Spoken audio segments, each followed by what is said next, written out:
This is completely wrong. I figured it out. I need to restart my week. Because this is Japanese, and Japanese is lower on Alex. So goodbye.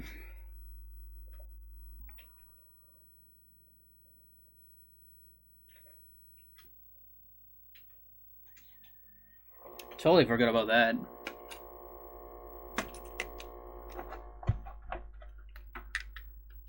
But at least you get the full experience.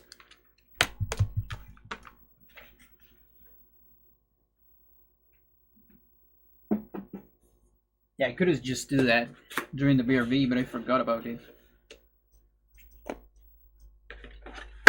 Ouch. It's just a box. Doing noises.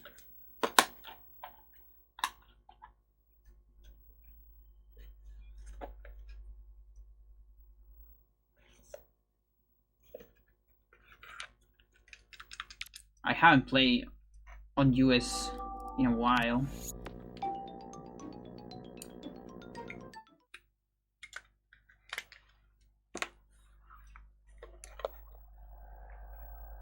Deep into that darkness peering, long I stood there.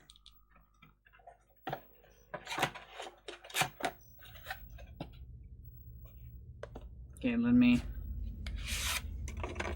put this in the case.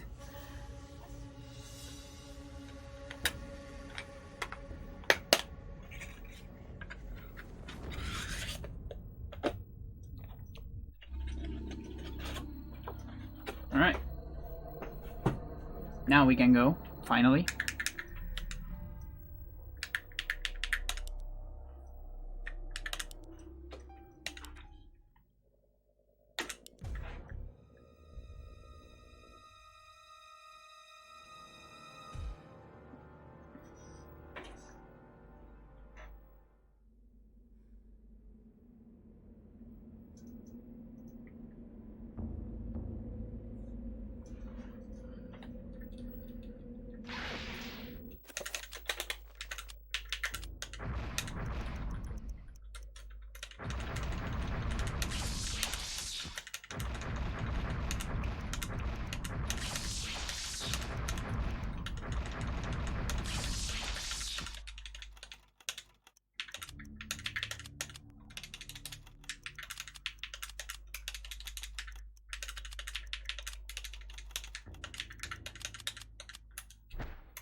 Yeah, I guess that 2 minutes mark for the first plate is accurate.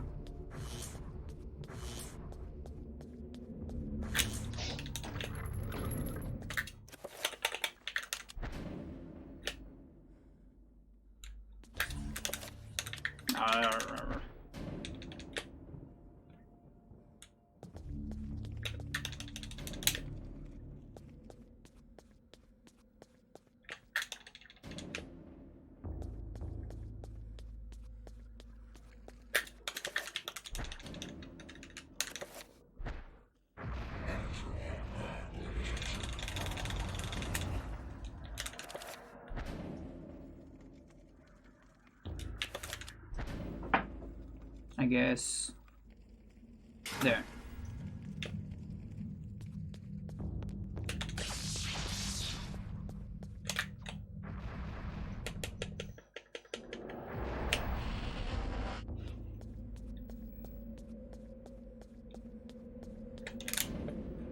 So the little time save, most likely because of bind. That might be the only spell that I'm not making here.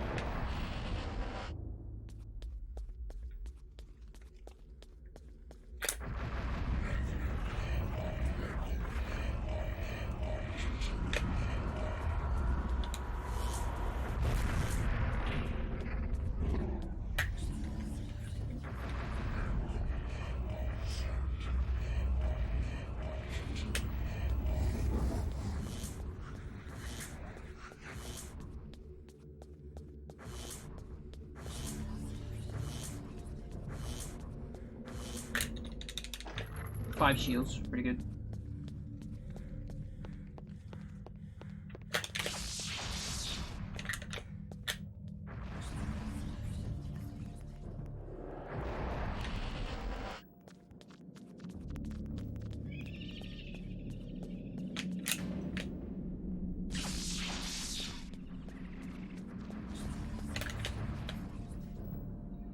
Alright, here we go. First try.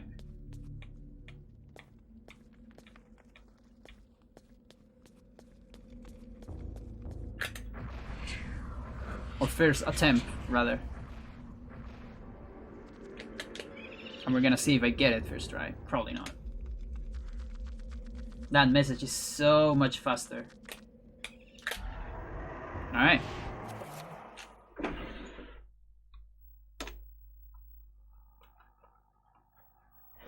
One frame trick, remember.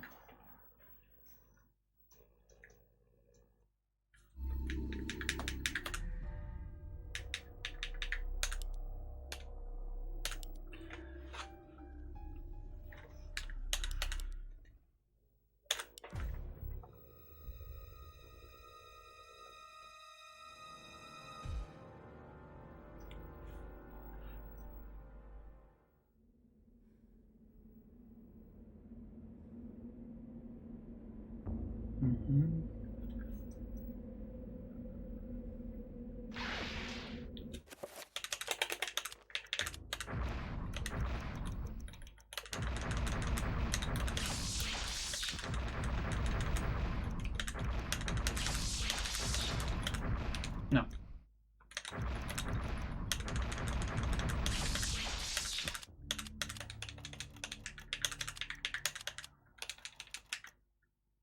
Oh shit. Got completely lost. I think I figured out the essence spawns, really.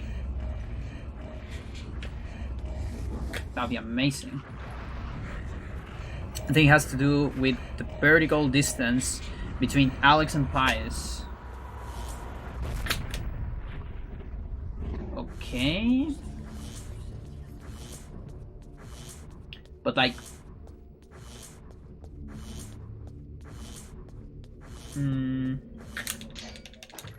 Because you pretty much always hit Pius from about the same distance, right?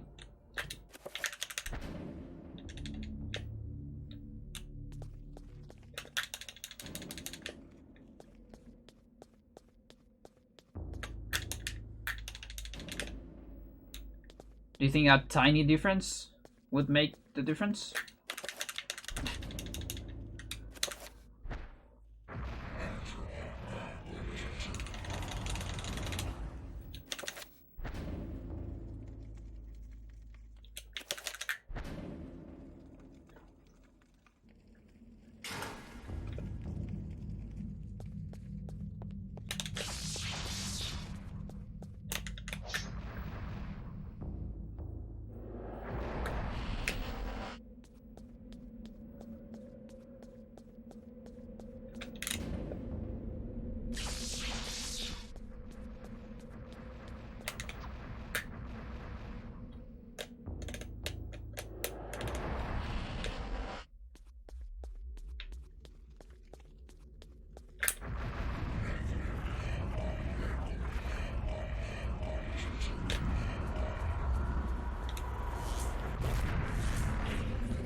Looking Pius height. Yeah, I think you mean like Y coordinate of Pius? Because I think that's like the one coordinate that I never look up into. Because I remember looking X and Z although those cannot be completely locked. But I remember like a tiny difference on X and Z still gave inconsistent, like relatively inconsistent artifacts. But I never look into why. Y coordinate, I mean.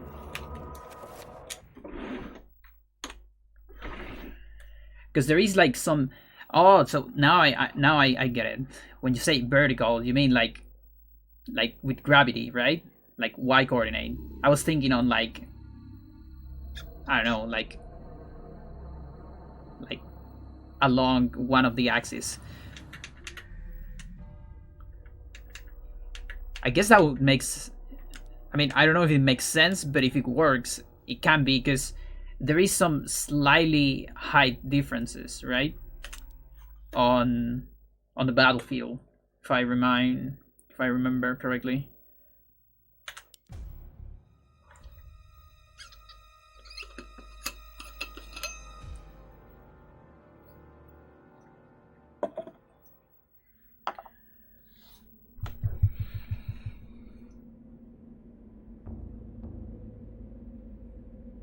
Yeah, I mean, there is a lot of differences. Like, I'm kind of thinking on random small differences, but there is like small, there's like big differences with like the stairs and the central circle.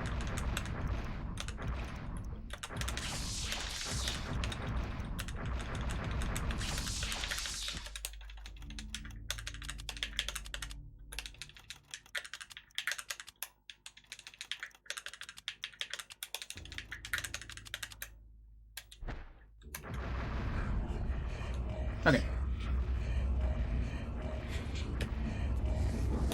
But yeah, that will actually, if it's that actually explains, it could explain why we get fast artifact in the positions we normally do.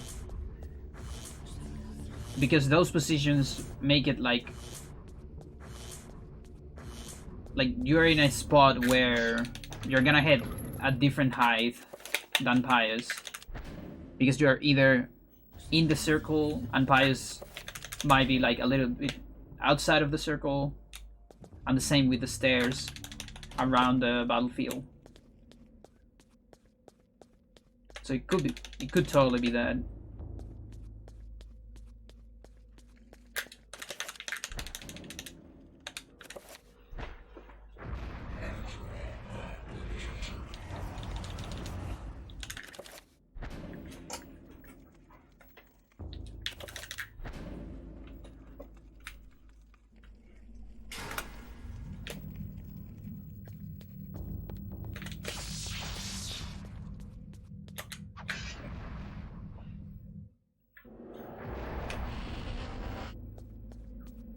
I'm so glad that I made this road where number 4 is reasonably on the beginning. It's not the first one, like it could be the first one, although I will be probably losing time if I put it on the first one because of the amount of shields I have here. I actually have just 3, not 4. And that's pretty bad for number 4.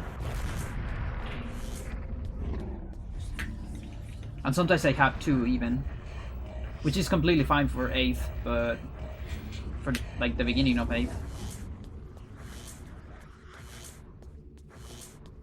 And yeah, really what made the roading way easier to make, maybe not to play, but to make it, was that I'm no longer restricted by the revolver. Because I used to restrict a lot of things with the revolver.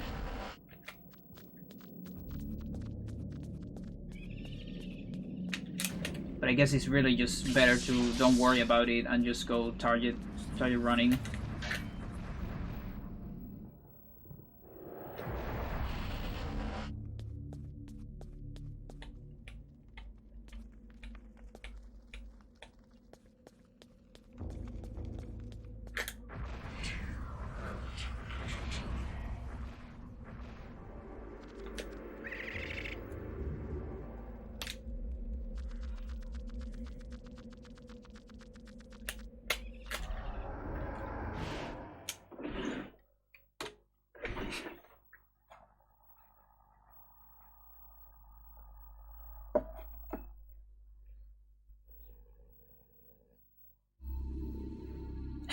Yeah, it's brutal. Again, just one frame trick, and not a lot of setup for it.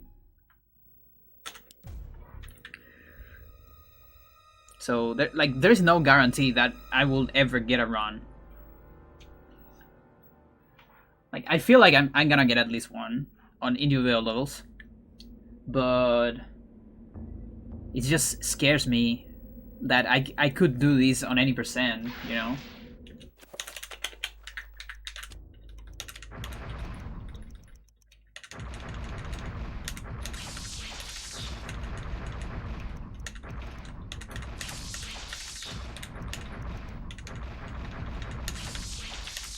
Oh, what are you doing?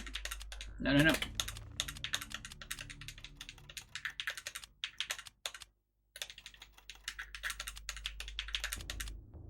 Oh, this is so slow. Oh, I didn't know what to do. That's too slow. No thanks. I was frozen.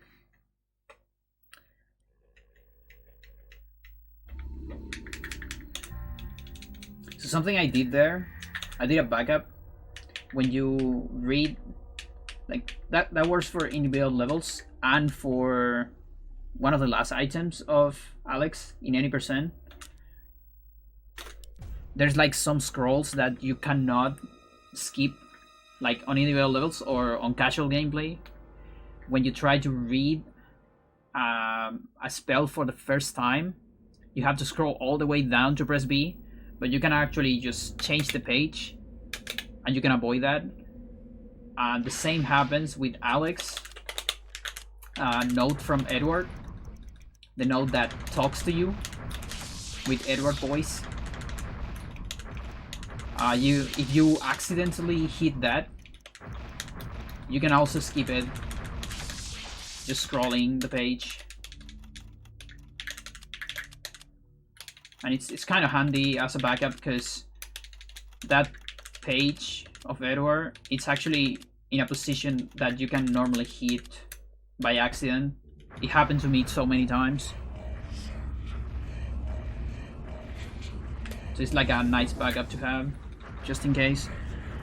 When you do the actual runs, it is still on the emulator or is it in a GameCube? This is on Wii.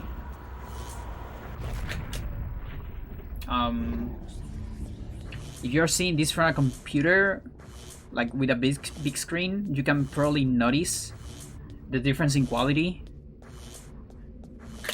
from when I practice, which is on emulator normally, versus when I run, which is this right here.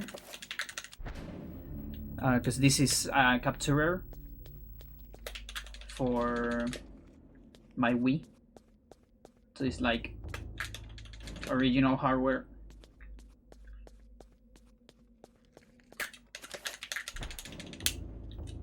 Fuck.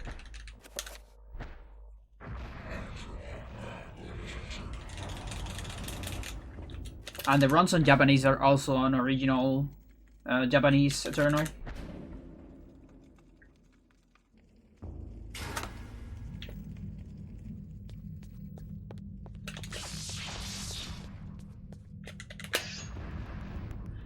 And the only reason why I keep running on console, because like for quality I could go emulator if I want, but emulator is slower, so I don't want that. Emulator might be like on GameCube speed, or maybe a little bit faster than GameCube, I'm not sure, but it's definitely slower than Wii.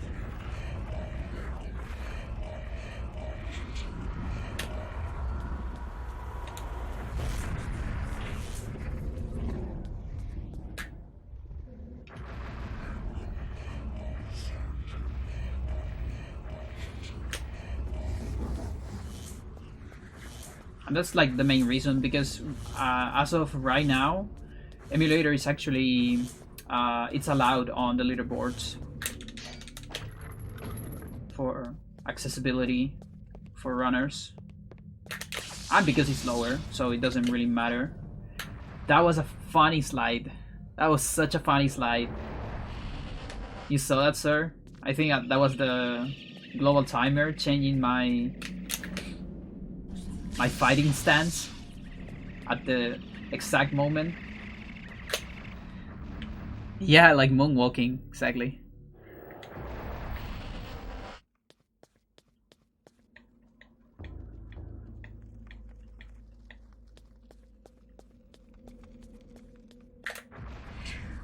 I don't know if that's far enough. I only have my GameCube, so that's what I'm using. My Wii is missing right now. Oh, I see.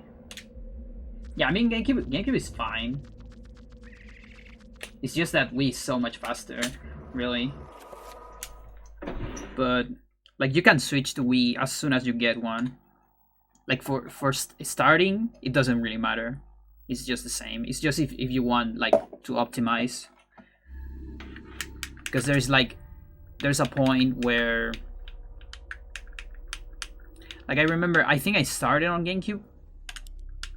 Yeah, I definitely started on GameCube, and then like a couple PVs before I beat the number one. I think I switched to Wii because I would start noticing some loading times and stuff were different. So I felt kind of a disadvantage in a sense.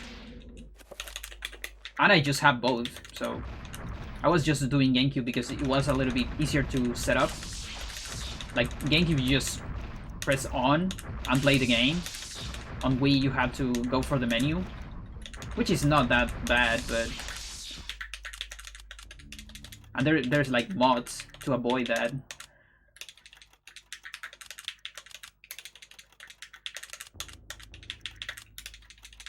Come on, not the best.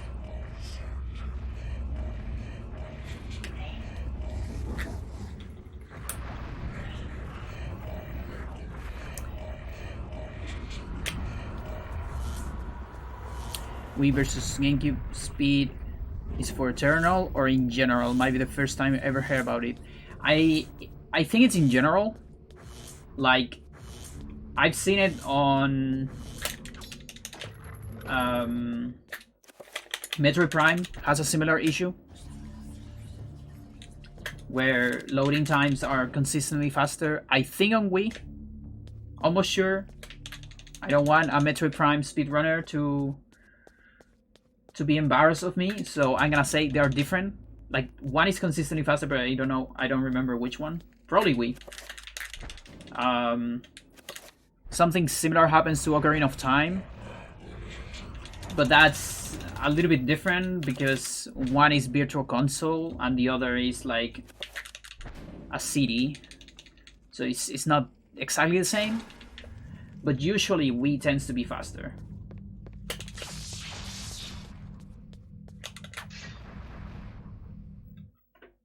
What do you think the first skips a new runner should learn? Edward skip.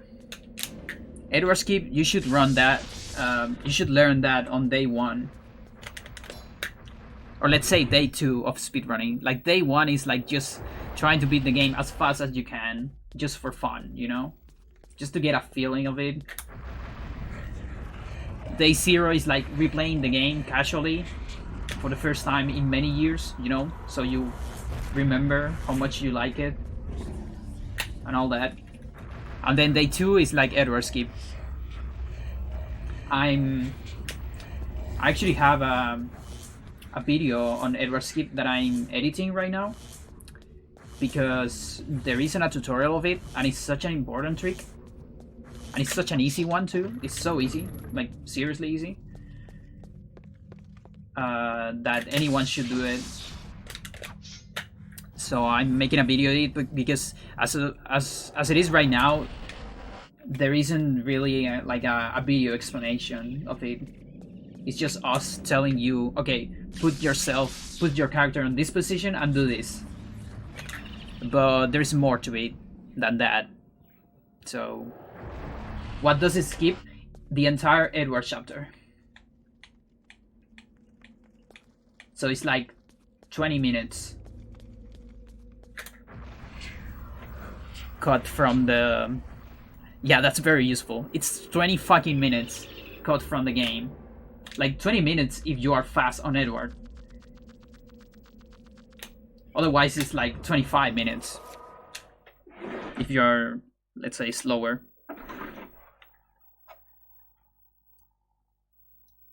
And it's so free. Like really, there's just, you only have to care about a setup that is extremely consistent, and you need to be aware of not falling into the eternal void, because you can fall out of bounds if you're not cautious, and if you fall out of bounds, it's over. You fall forever, and there's no way to recover. So that's like the only bad part, but it shouldn't happen. It's like relatively easy to don't fall. But that's why I'm making the video, so everyone would be aware of what you have to do so you don't fall, and you just do it without fear.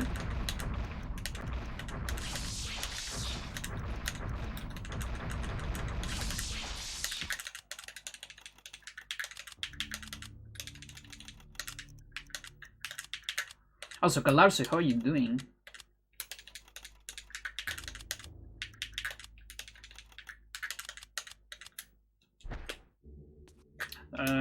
That's rather slow. I don't like it.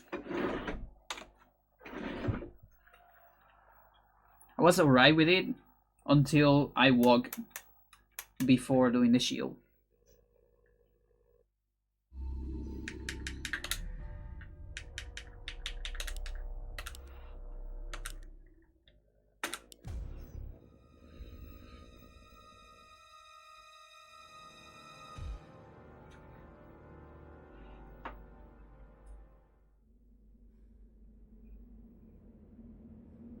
But yeah, like I think there's two skips that are extremely important to do on day one of speedrunning. One is Edward skip, like I said, and the other one is summon skip on Alex. That one is even more trivial, and that one takes like a minute, which might not seem that much, but it's pretty good still. And it's completely free. That one is absolutely free. I'm also getting a video on that, although there's not too much to say about that one. It's just watching a cutscene, nothing else.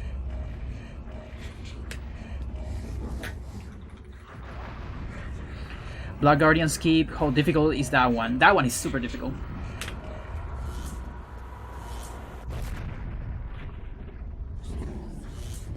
Like, I can link you a document, although I think it's on the Discord, on the document channel of the Discord.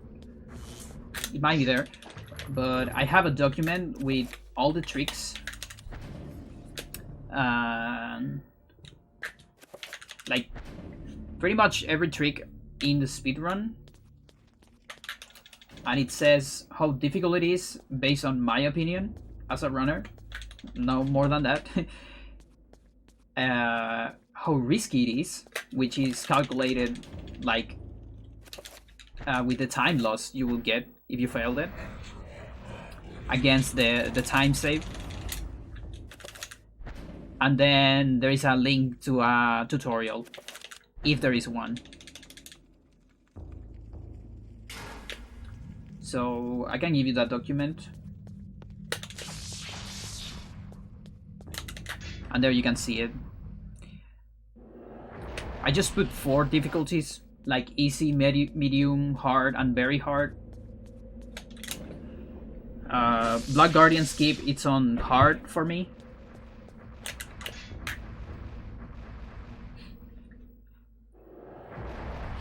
So definitely not the hardest trick. Like this one is harder, for instance, because it's frame perfect. Black Guardian skip is not frame perfect. And if you're playing on Ouya, you have a backup, which is decent backup.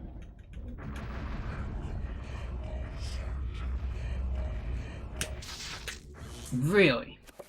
I just moved. I just decided to move. But yeah, really, the thing you should do if you start running the game, you should do fast Black Guardian instead, which already saves a lot of time compared to a casual Black Guardian.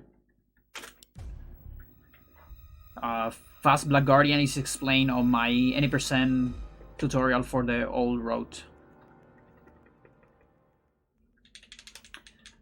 That one saves a bunch of time from a casual perspective, at least. And even from a speedrun perspective, if you're not aware of it.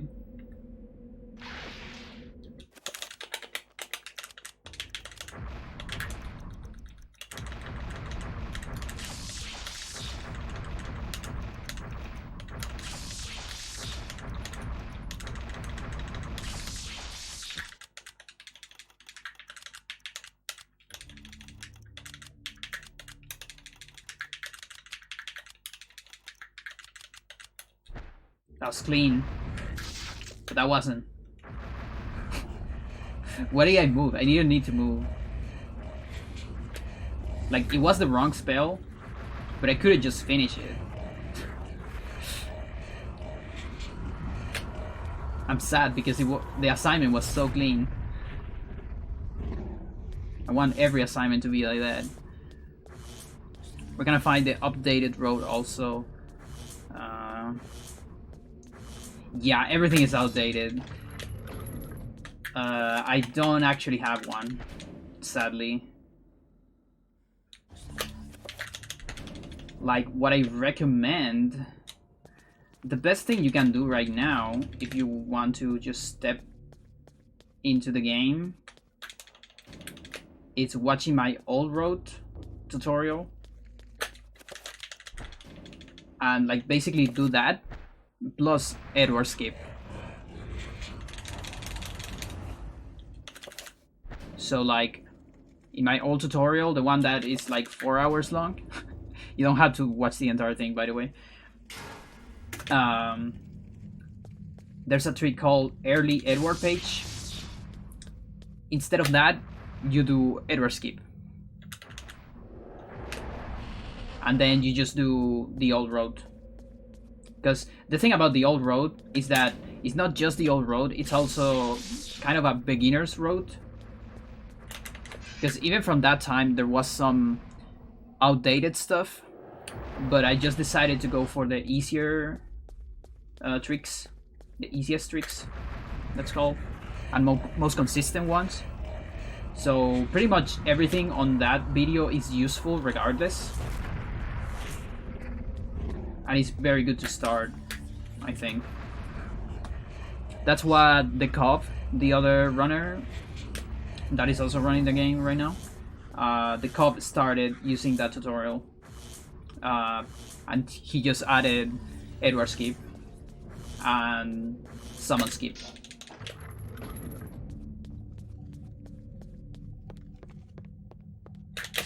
And with that, you can get like a sub 2 hour. I think you can even get like a sub 1 hour 50 with that road. Yeah, for sure, absolutely.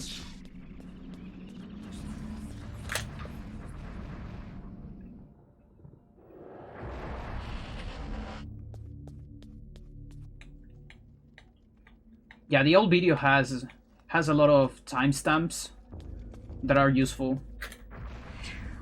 Like, a lot of things are covered in that video, and you can just go to that video and see the timestamps for some like mini tutorials in the video. All right, we gotta run.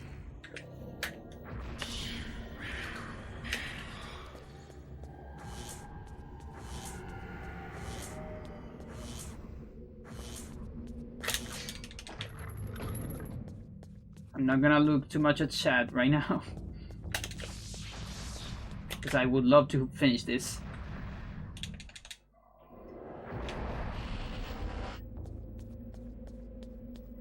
Okay, leave the stick when turning around so you don't change the Shaturga there. Number 5, we go to the left. We got a reasonably close trapper, hopefully explodes. I need to... Fuck. Okay, hopefully I won't get a sanity effect. Please. Please. I think we're fine. Good. Because I was supposed to cancel a reveal. I mean, a dispel. Okay, number 3. Okay, we're good. I actually, I cast the dispel, but I cast it too late. I cast it like into the loading zone, not before it. You want to cancel a spell because there's a possibility of a sanity effect, and when you do that, sanity effects don't happen. Okay, number 3. We pause, assign, reveal, and attack.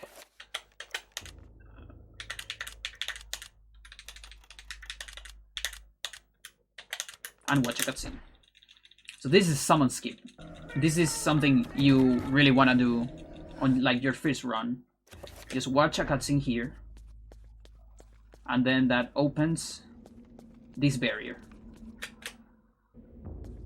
Just because.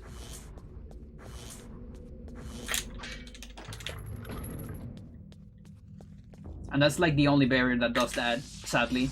The other barriers don't disappear with cutscenes. But that's a very handy one, because doing all those summons takes like a minute, maybe even more, but I think it's like a minute.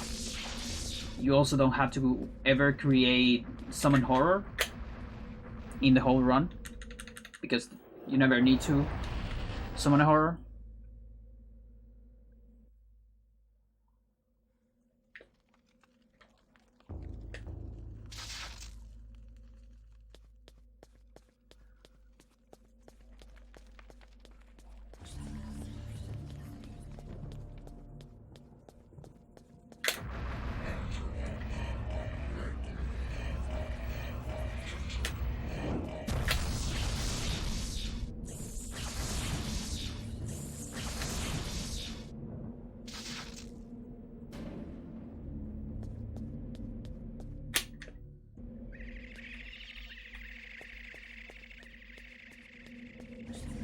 Okay, trappers are fine.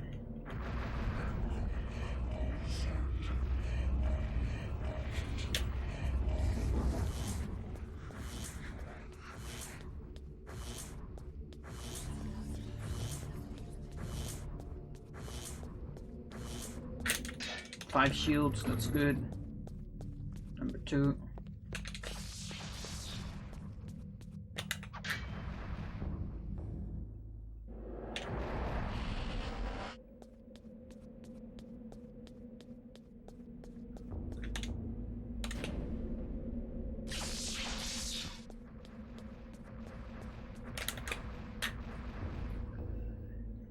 I'm not getting too many portal cancels, but I'm doing the targeted strat, so I don't lose too much time when I go for it.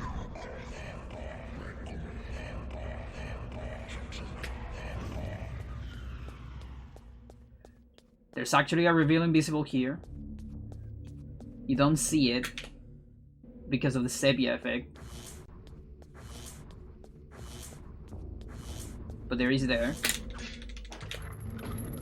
And we're going to use it for number 6.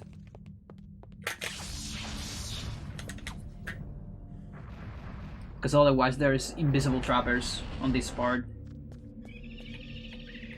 That's an awful trapper, I don't like it. But it worked. So it's fine.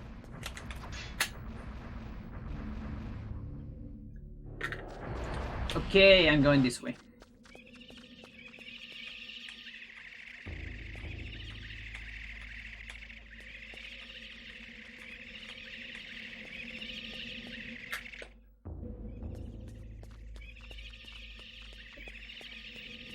Alright, we're good.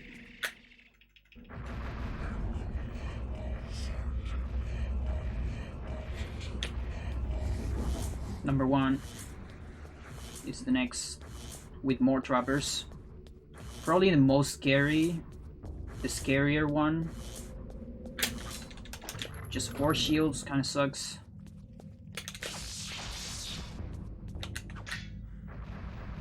Let's see how it goes.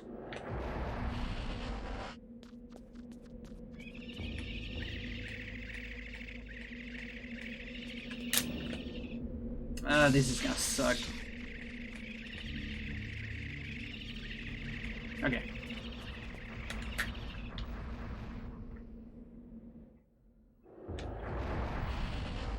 And now the last one. Just one more.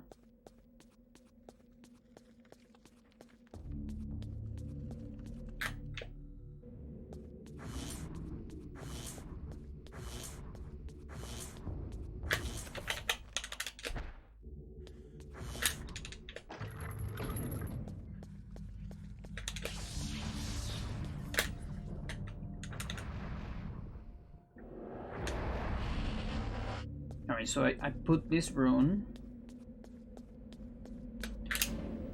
And then I need to do a pull.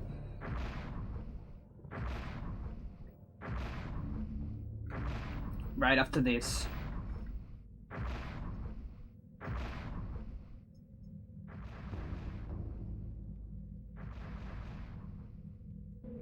Because we need some sanity. Just a little bit of sanity. So we're going to go up a threshold on sanity. I think 94 is the number. And then over that, we're going to activate the warm warp that we stored previously. And I can cast a shield during that. And what the warp does is it returns you to the default position of the room you're currently on. And the default position of that room happens to be like a very conveniently positioned there.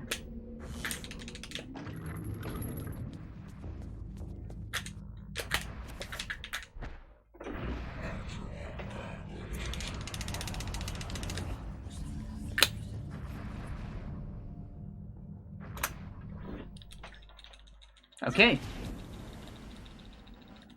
Let's hope for a good pious.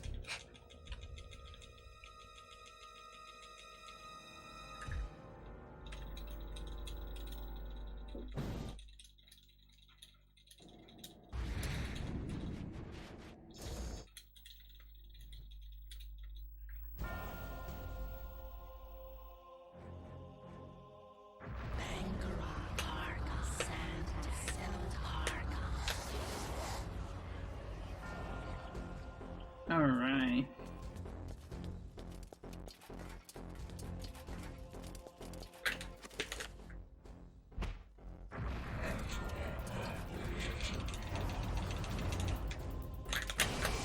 Good. Please attack again.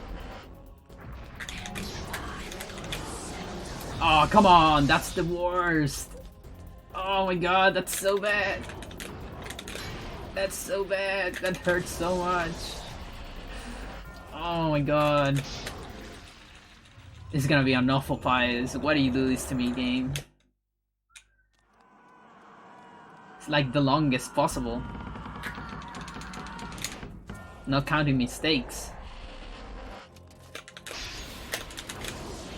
Yeah, at least we're having it like here in the middle, which is reasonable. Nice reaction.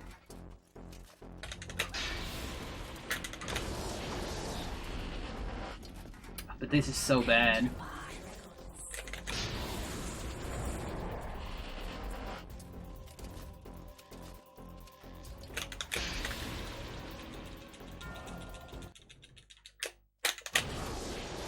My god. That could have been a fast one. That could have been like the comeback after that one. We're gonna spell, that's pretty good for Max. So I don't have to worry about he being slow. He actually hit Pious there. That was scary. We got one fast artifact and that was it.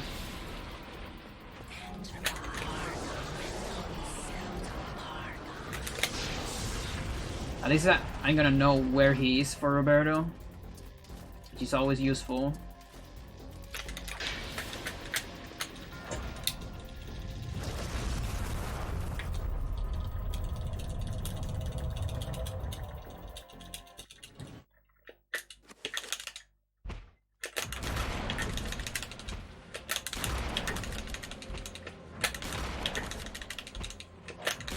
A little bit far away.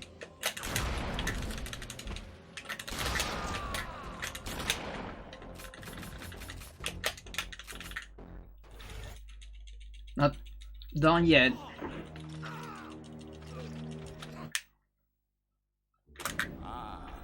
Let's go. That can be so much better with a better Pious.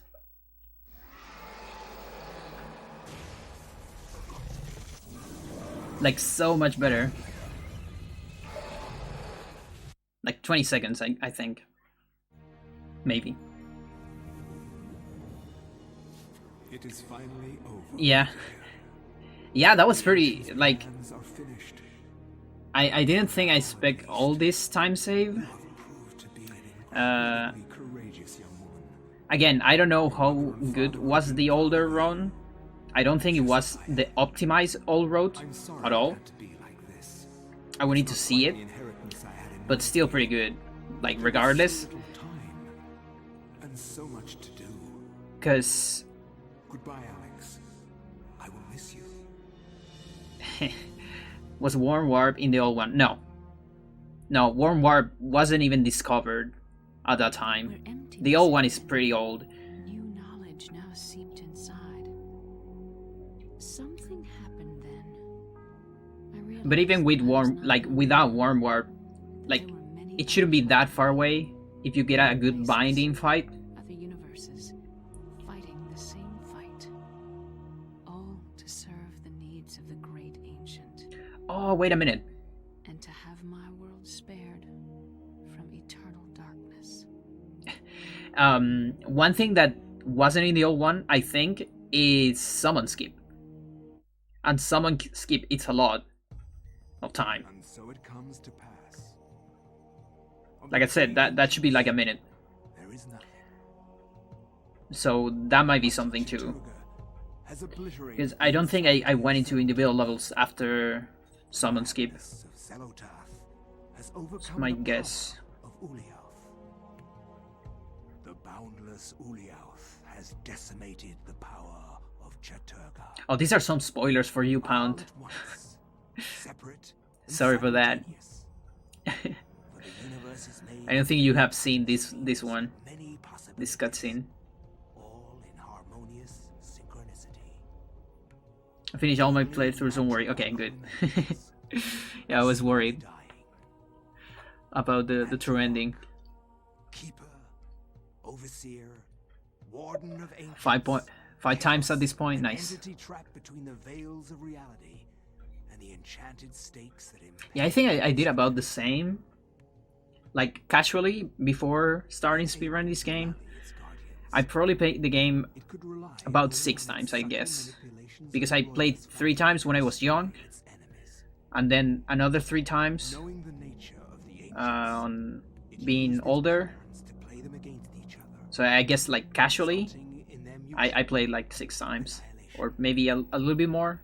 7, I don't know. Yeah, figuring out fast artifact. Yeah, absolutely. Like, here I said I could win like 20 seconds out of a average fight, you know? But like, if you get fast artifact on every single artifact, because like this was the worst one, right? I got only 1 fast artifact. So like the worst one, no fast artifacts versus all fast artifacts, I think it's more than a minute of difference. It's like a lot of time. I was hoping on your 4th playthrough you will be able to pick the purple run to start. That would be kind of crazy. Because like you need to defeat Mantorok, which is the one that helped you defeat the others.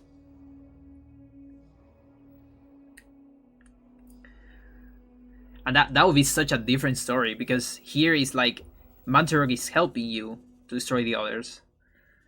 So then you don't have Mantarok's help. You're gonna have like the yellow Eternal help you, the silent one.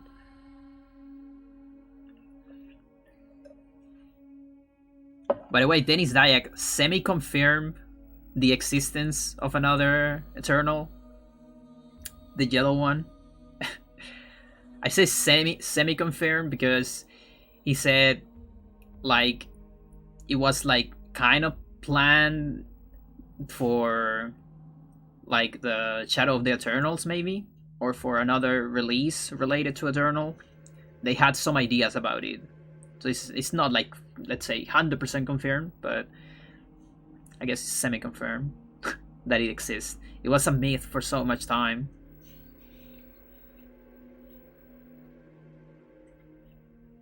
Yeah, a remake will be great. I will be completely okay with either a remake or just the developers being able to do Shadow of the Eternals at some point. But right now they are working on Dead House, and that's fine because they need to recover, I guess, from old stuff.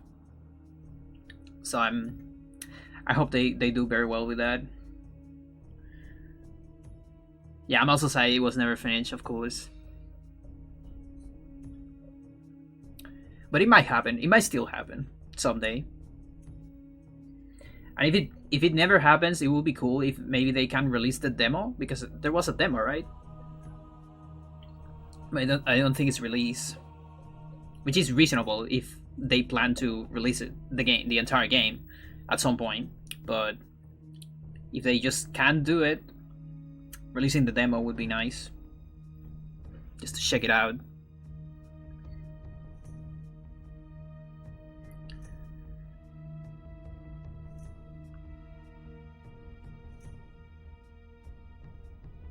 Okay, I'm looking for your research, sir. Your research in Pius. I guess looking at the Y coordinate seems like a good idea, because I just didn't thought about that. I was really just looking for X and Z coordinates on Pius. It would be really amazing if that's it, but it's hard to know.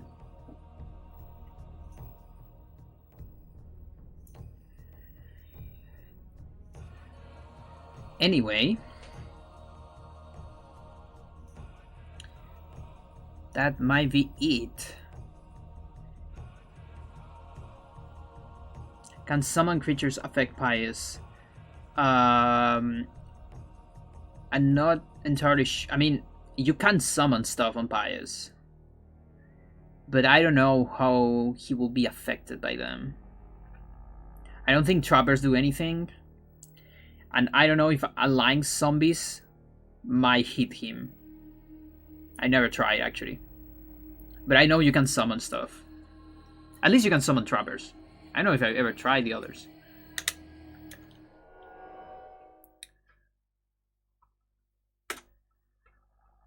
Because like you can summon trappers and then go to Trapper Dimension, and then you can finish the game from Trapper Dimension, I think. Almost sure. Like if you want to do that. I don't know why would you want to do that, but you can do that. Most likely. Maybe like, we can take a look at that very quickly. If only we could just teleport him to Trapper Dimension. Yeah. But he might still be able to control the ancient from there. Deep into that darkness peering, long I stood there. Okay, do I have fit? Okay. So this, for example, this is emulator. You can see the difference immediately. Like, what?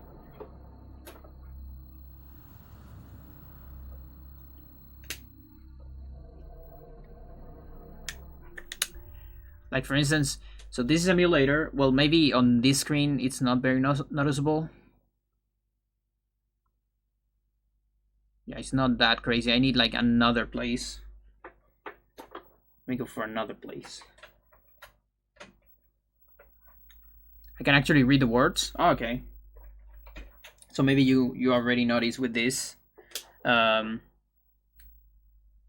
like this emulator and this is console. But I think on this screen in particular, it's not that different. It's definitely more different when you go into like an environment with characters and stuff. And then it looks really different. And a lot of it, it's just the capturer. Like I could get a better capturer, but it's expensive. I could do it with, I don't know, subs maybe. Donations are always accepted. But because in my CRT it looks amazing. It's just looks as good as the emulator. But yeah, like here's my CRT, by the way.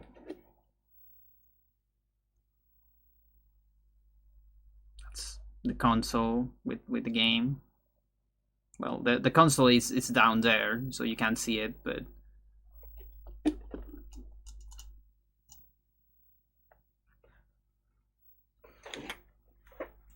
I need to get a CRT. CRTs are pretty good. I really just have one. Like this is a very old CRT that I always had. I keep it because I was a Melee tournament organizer, Smash Melee. So we always needed CRTs because Melee players always complain about lag on other TVs. So I just kept my CRT because we could use that for tournaments. Just having one extra CRT is always good.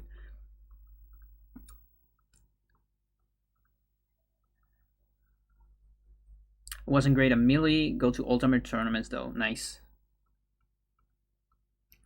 What I'm trying to find here, I'm trying to find a pious fight. Here you go. Okay.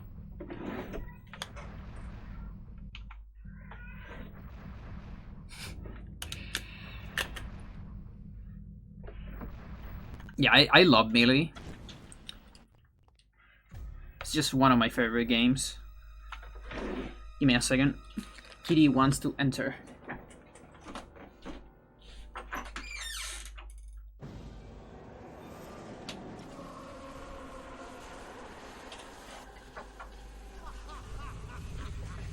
She didn't enter. She just watched me in the door. Like, hello, how you doing? I don't want to enter now. I like it a lot. I was just bad. I know that feeling. I was bad too. Like, it's funny because if I talk to my friends, you know, like my best friends, we used to play Melee together and all that, and other smashes too. So if you ask them, I'm like the best player in the world, but that's because they have never gone to tournaments. Because I go to tournaments and I can't get out of pools, you know. And that's usually how it goes, because the skill ceiling is so high. Okay, so yeah, this definitely doesn't do much.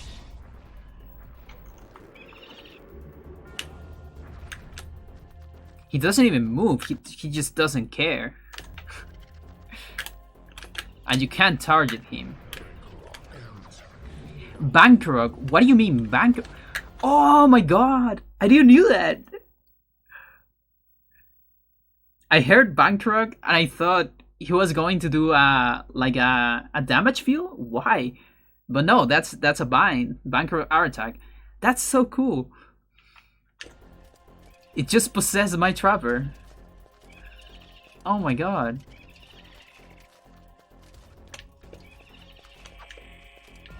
It's not attacking me though. It's like very weird. It's in a weird state. just kill it. He always did that immediately on all creatures. I didn't know that. I actually didn't know that. Because I just never... Like, I summoned Trapper a couple times because I wanted to do this. I don't remember if I tested this, but I had the feeling that I did. I just want to see if it works. Or what happens from here. It should just be teleport to the credits. That's so cool. Also, sir, how was the thing to get the enchant in Pius? Like, make Pius do an enchantment? Because I never saw that thing, but I remember you saying that. I think I had to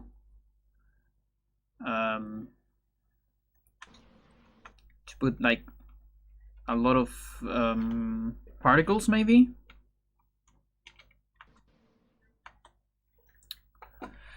I need frames.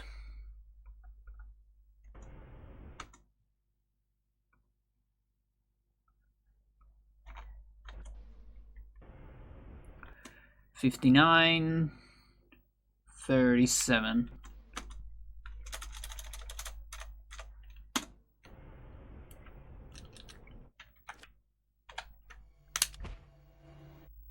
Okay. So, fuck.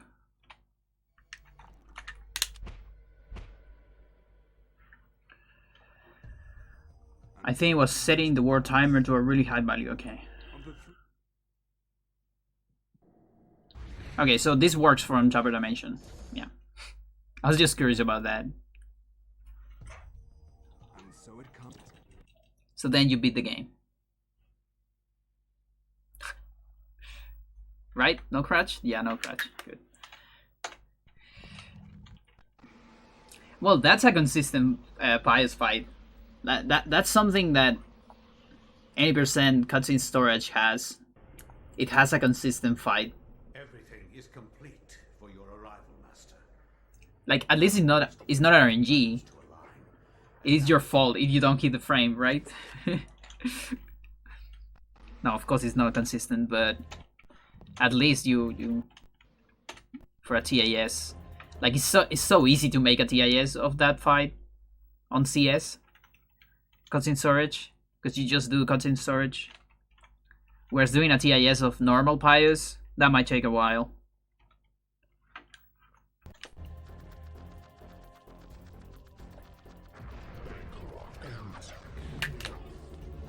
Okay, so I want to see if I can hit him with, like, what is this? Zelda. Oh, I'm never gonna finish that. Okay, get rid of my Trapper.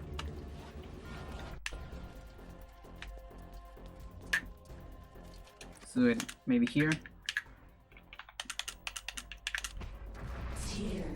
No.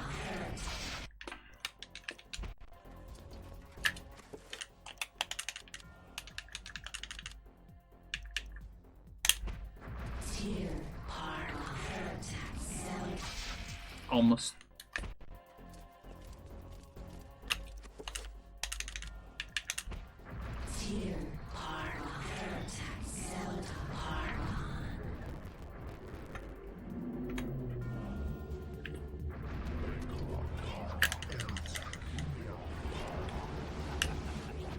Okay, it doesn't do anything.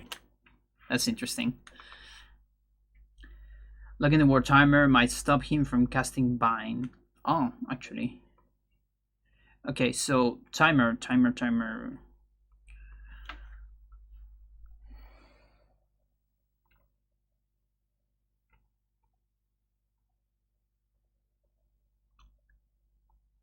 I think it might be this one, like console on.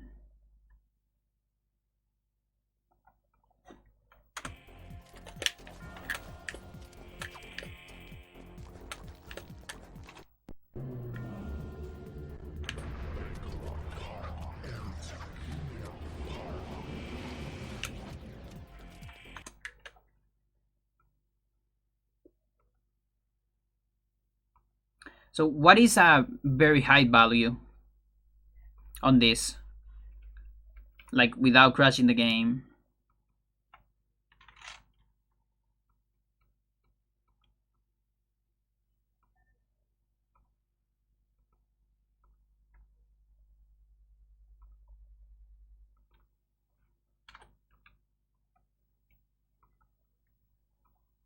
Like that is probably very high.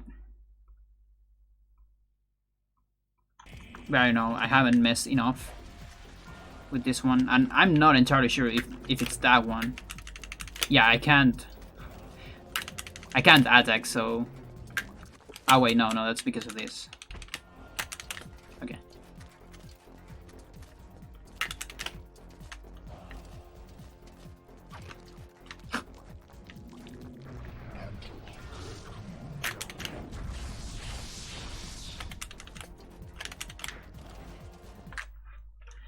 Do you have the address for that variable? Because I don't know if I'm looking at the correct variable.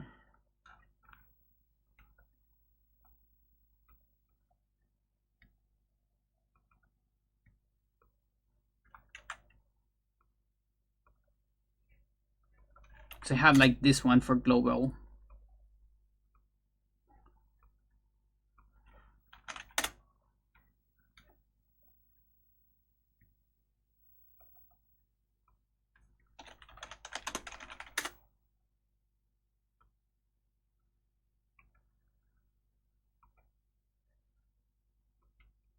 Okay, it was completely different one.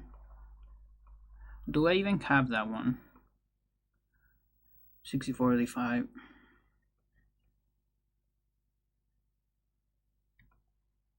Yeah, I have it. I just have it. I had it with a question mark. Okay, so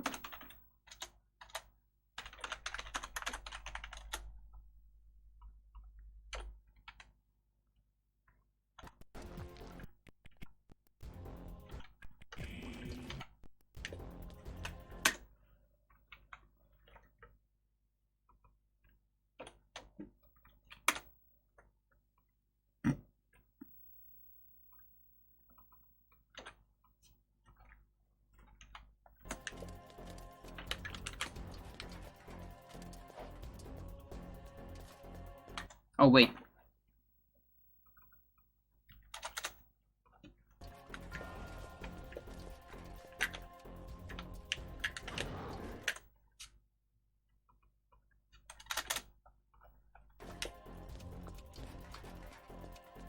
Okay, I think I'm messing things up. Like my enchantment doesn't look good. So there's already some things going on. Global timer. Exactly. Nice.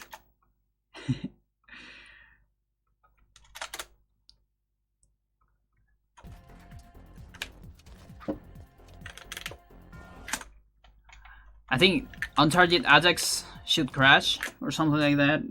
I don't remember when things are too high.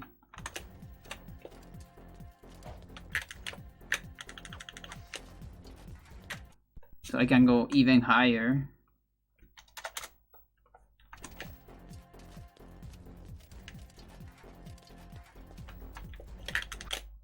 Yeah, okay, so that's a crash. That was too high.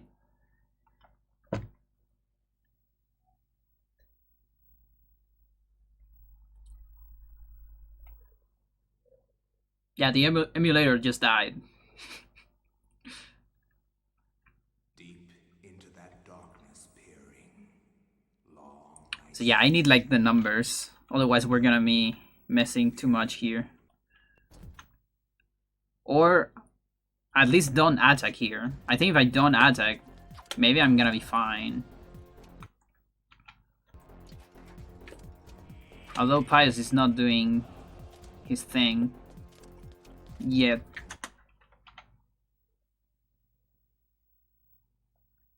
Oh, my eyes. It's been screen time too much time, I think.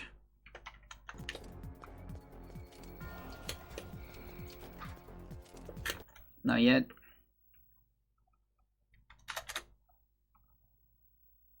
We broke it, exactly. There you go. No, that's attack. That could have been item, because he's Anterbrook Magamore.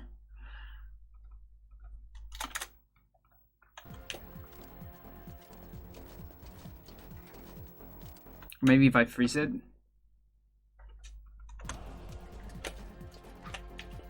Nope.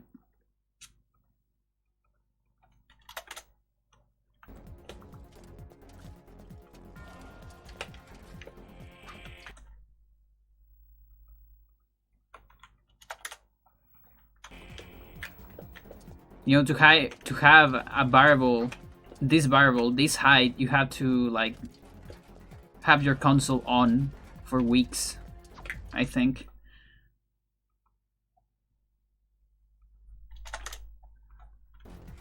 Okay, so that just broke the game. I can't do that. Can't go that high. But I guess I can go just once. No, that also resets, so.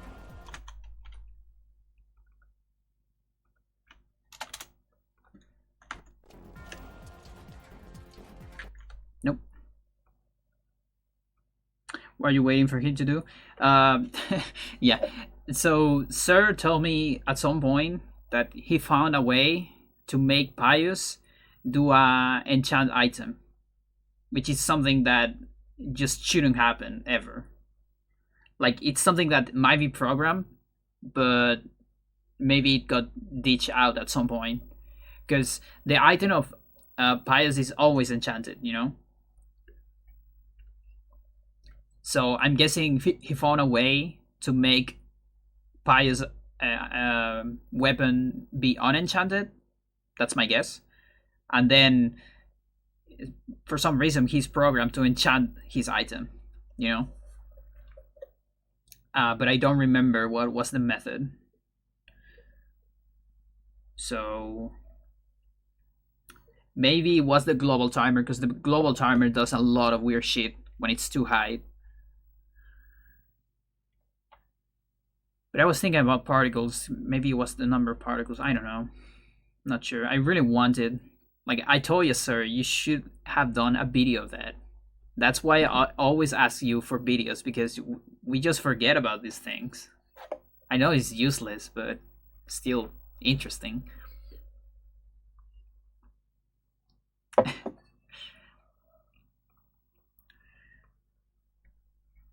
So yeah, that's the thing. I wanted to see it because I never see it. I've never seen it myself. I just remember Sir commenting on my chat at some point. Or maybe on Discord. Maybe I can find it there. I don't know. But yeah, anyways. I don't think... This spell doesn't do anything, right?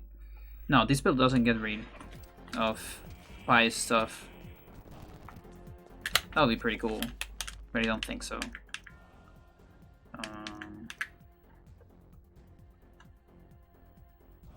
Like, if I can get...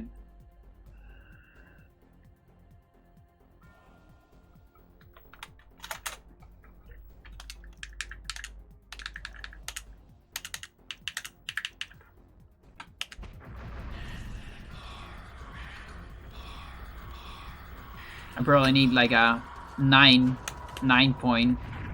No, it doesn't do anything.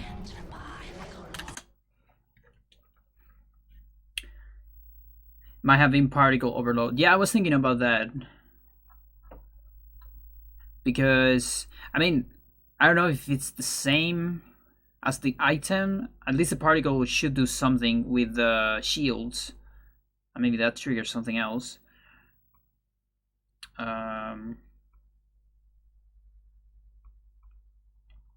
What was the technique to overload particles? I need to like... I can freeze something. I guess this...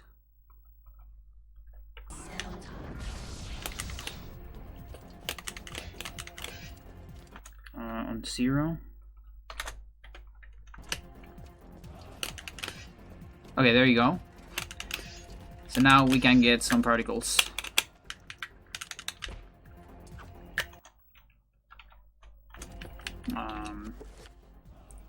I need to cancel some stuff. Let's do an enchant, because why not?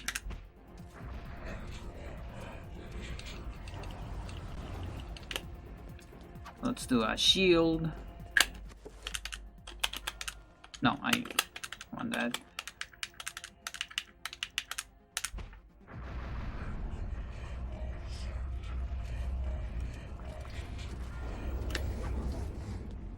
Oh, oops.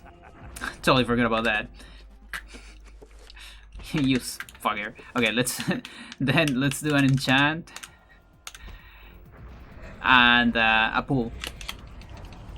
A pull is like just 2 particles, but still cool. Well, we have already a lot of particles.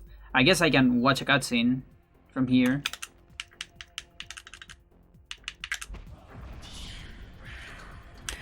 There's already a lot, or okay, that should be overload.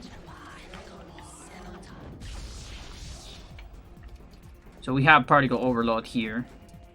There's some funny effects here too on screen.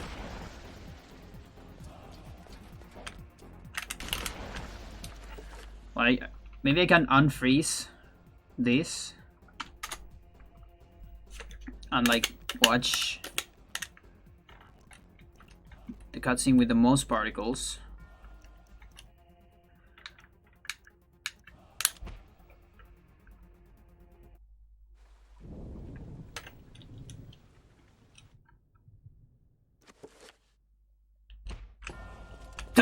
Okay, interesting.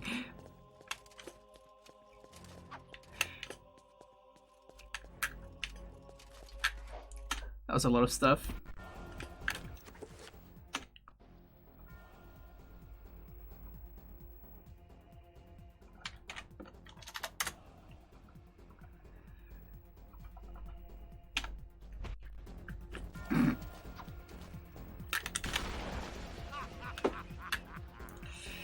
Yeah, I don't know.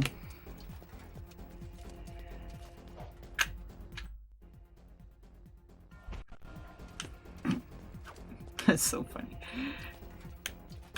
We question, can summon creatures go through teleporters? Yes. Yeah, they can. And they trigger... They don't trigger... Like, normally, creatures don't trigger cutscenes.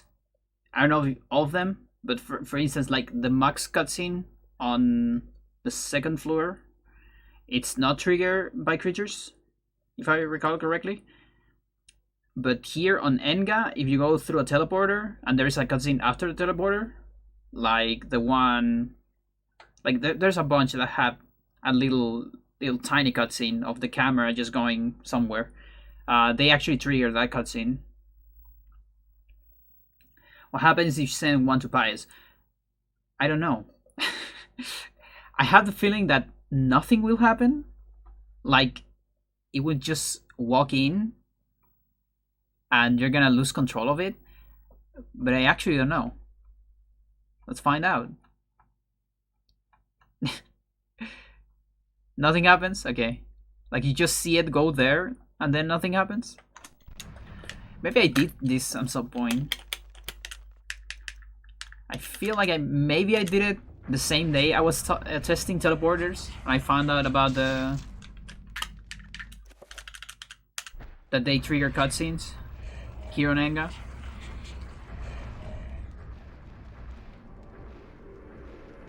To enter the final boss fight with a creature, stats and inventories. Really interesting. Well, that's not too much. Like, you have like, you can see the HP of the creature and that's it. Although you can do other stuff, right? What if you finish the game with a creature? It just goes there. It just goes and see Pius. Why not? Nothing happens, yeah. So developers actually thought about this, I think. They should have thought about this, because otherwise this would be like a crash, right?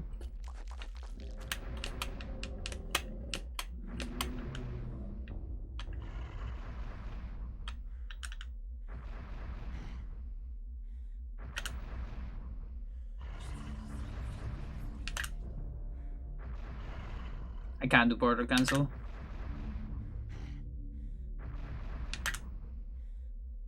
Because I'm pretty much in the trigger already, I think. Yeah, I'm very close to the trigger. I guess they don't advance when they attack. That's my guess.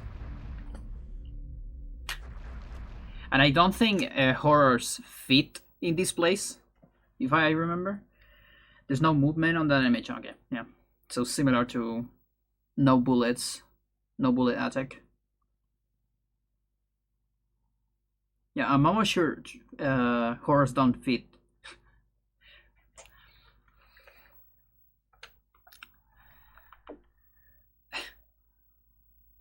Yeah, horror big boy.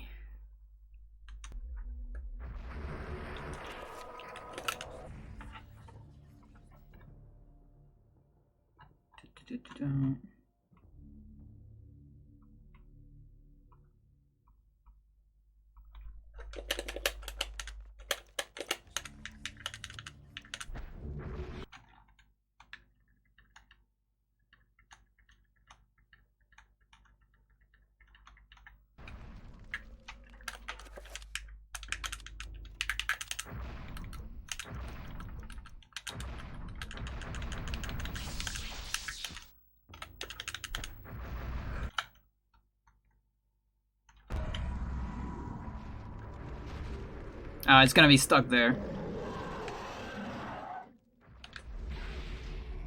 No.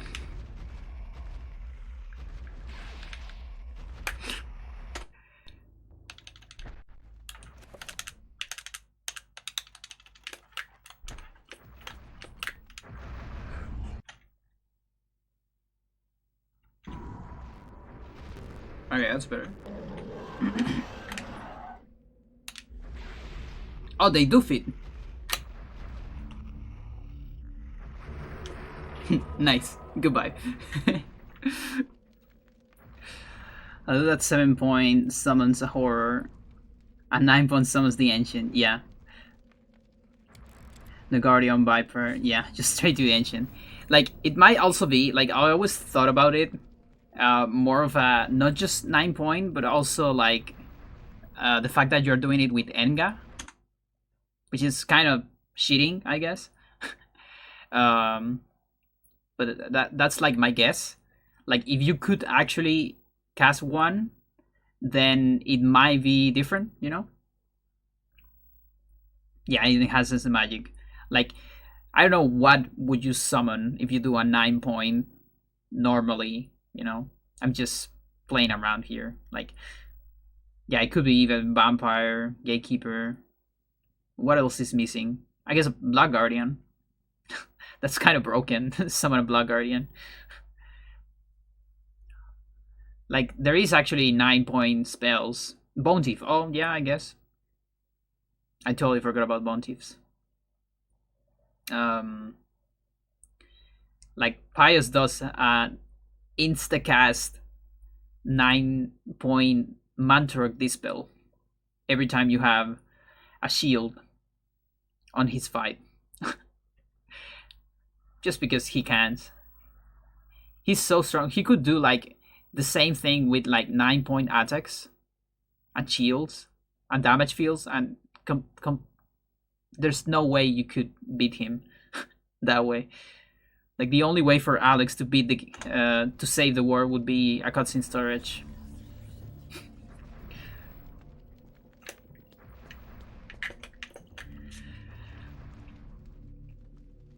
Oh, there's also, by the way, there is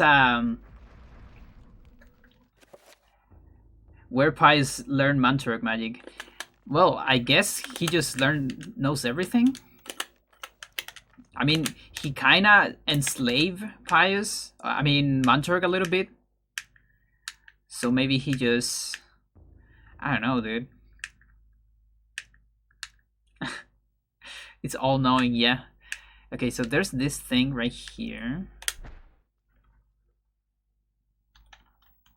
Let's go a little bit fast. Because there's something interesting on this cutscene. Okay, so...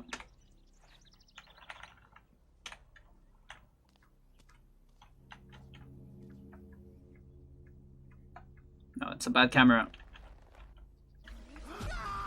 Okay, couldn't get a good one. Need to get a better camera.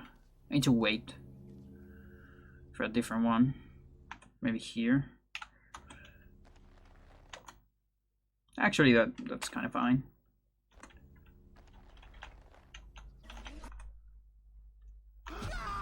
Or can I get the other one?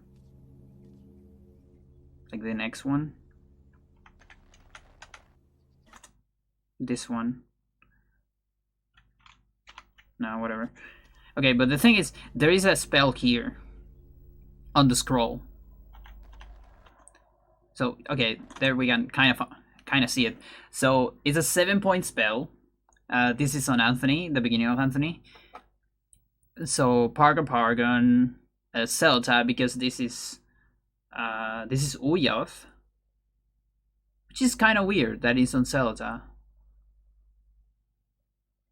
Like, yeah, Arthag and Netleg, exactly. Those are the others. So this is like project creature, I guess. But this is what I called the Lost spell. This is on just 2 parts in the game. One is here. I don't know why it's here. I guess it's doing something on, like, it's the, this is the that was an interesting camera. This is the curse What sorcery is this? for Anthony. I am bewitched. If this was meant What for would Sh- Disper creature do? Yeah, I don't know. What will become of him? I have to warn him of this treachery. I mean, it would be like a very specific one. Like, you could dispel shields from a binded creature with Mantrok, maybe. Or something similar. Or you could dispel a bind. Although, no, I think dispel already does that. And so the other instance where that spell exists in the game is when you fight Celta Black Guardian. Celta Black Guardian does that spell in the floor when it attacks you. It's like it does a spell on the floor and it gives like a pillar of light that hits you. That spell that instantly casted is Aratak and Antorbok. So project creature. It's so crazy. Wait, was it Netleg? No, it's Antorbok. It's Antorbok. It's not Netleg. This one, right? Pretty sure. Yeah, it's Antorbok. Yeah. So it's project creature. It's the same one that Celta Black Guardian uses. Maybe it was just a leftover. Like they just throw it there.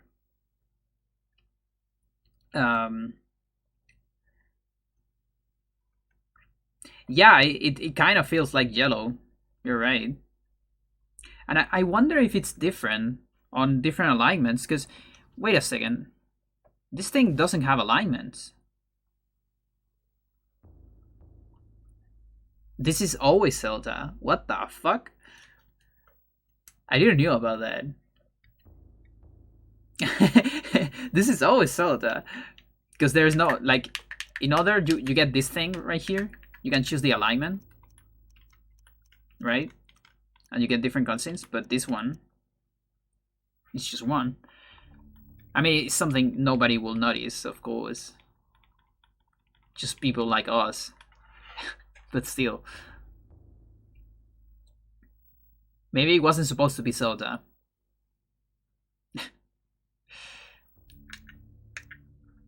Weird.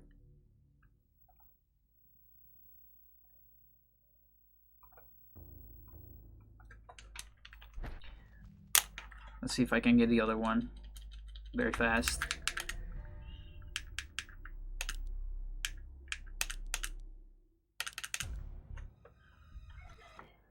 Yeah, it's strange. I would love to ask Dennis about that, maybe. I don't know if he even knows. Because maybe it was just a designer that put that there. And it will also be very hard to ask him that, because it's very specific. It's such a specific question to even make it. I need a room for Black Guardian.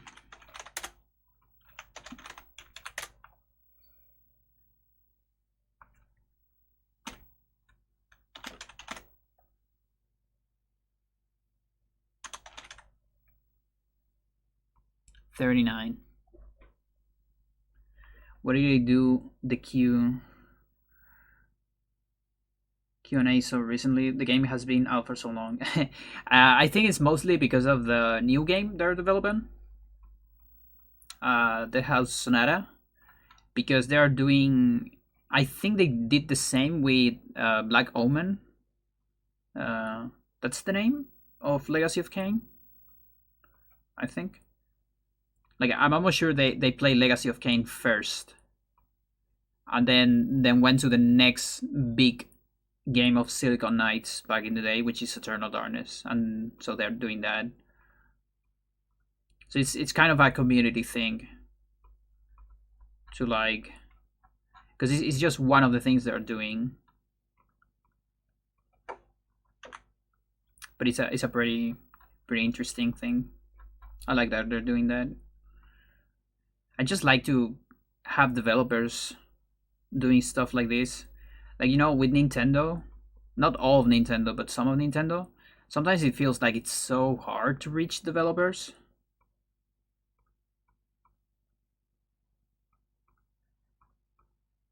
What I'm looking for? Oh, the room. 39. There you go. Okay. I got lost. Alright, so this is Black Guardian. So it shoots me there. And then if I'm too close, it starts doing spells. And that spell right there, that is Antobog Artag Celta. And this is the only thing, the only creature that does that. And it's just an insta-cast of a... like a fucking pillar of magic that attacks you. And it does some magic damage too. Was it called Black Guardian? I don't know. No idea. At some point, there's one cutscene, I think, where Pius calls it Greater Guardian. Which kind of makes more sense, because the Guardians are the ones on Enga.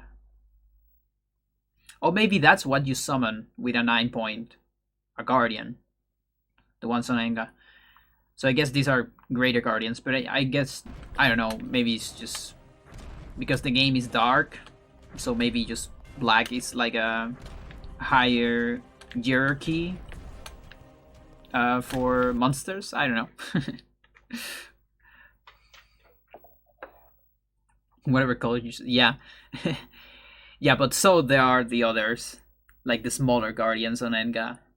So you need like something. I like Greater Guardian. I'm pretty sure Pius says Greater Guardian on at least one cutscene, but then on the others it says Black Guardian. And also there's the name of the cutscenes itself. It's like Black Guardian Lair, one of the cutscenes. Right?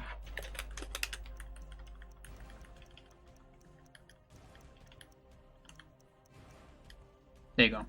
No, it's just the Black Guardian.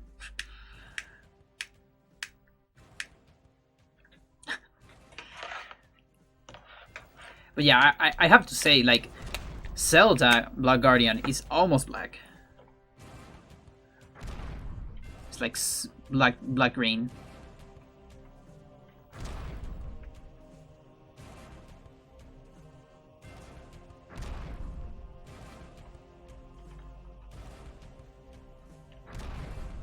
I'm curious about something here. Don't kill me, please.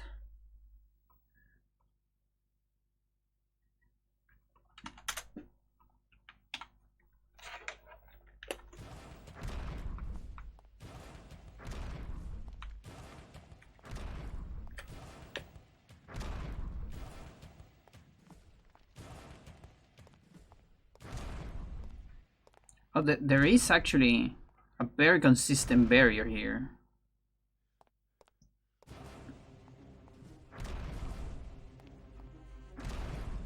That might be important for Black Guardian's keep. They look very similar, but I think the left side looks better. Like slightly better. Which is fine, because that's the one I'm being using always. It's a heart, yeah. Yo, Shadowcat, how you doing?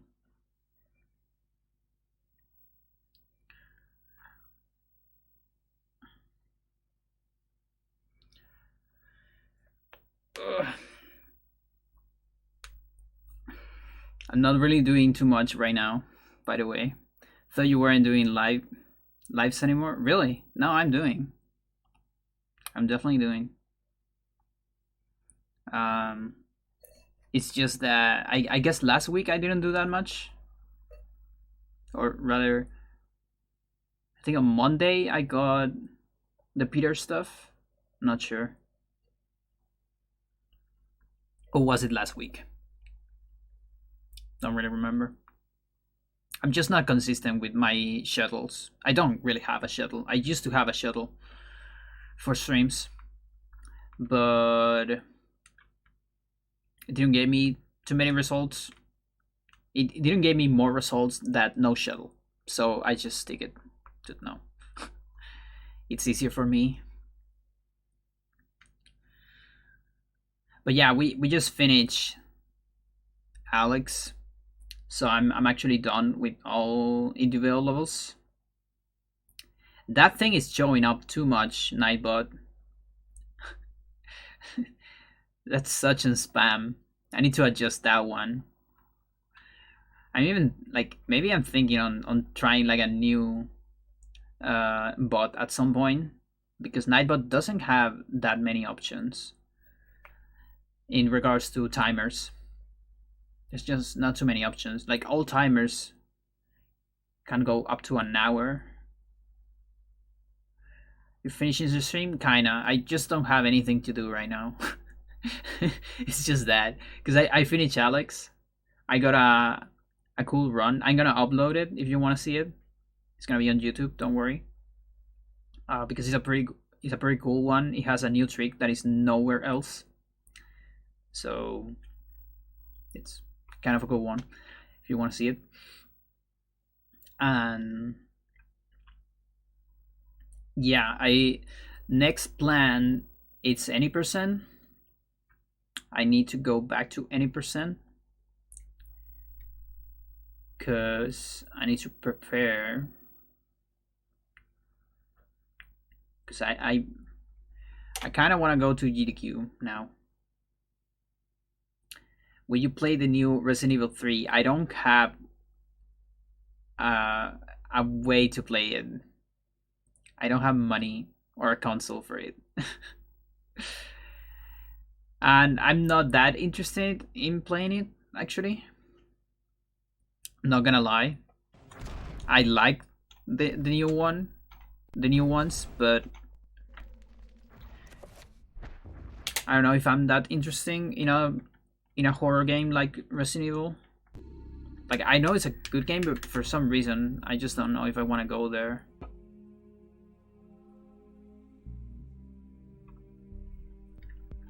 Just put some photos. I don't know if I mentioned this yet, but I love the fractals, by the way. Nice. You like my fractal? I love fractals. You see this thing right here on the background? I actually made this fractal. It's kind of a multi-fractal, I like to call it, or fractaloid, because it's a fractal that has many other fractals. There's like a lot of famous fractals in the fractals itself, you know? Nightbot, stop it. I'm gonna ban you. You're spamming too much.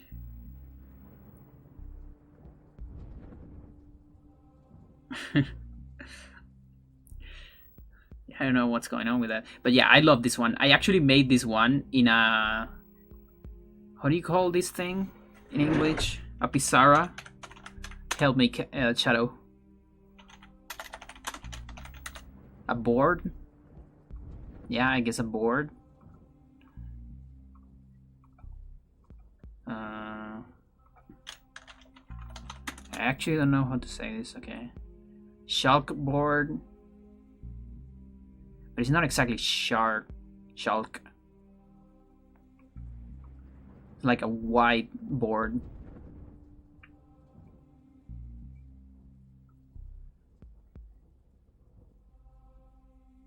Whiteboard, I guess. A blackboard in this case. But it's the white one because it's not for chalk, I think. It's the one that you use with a pen. But yeah, so I make this on one of those.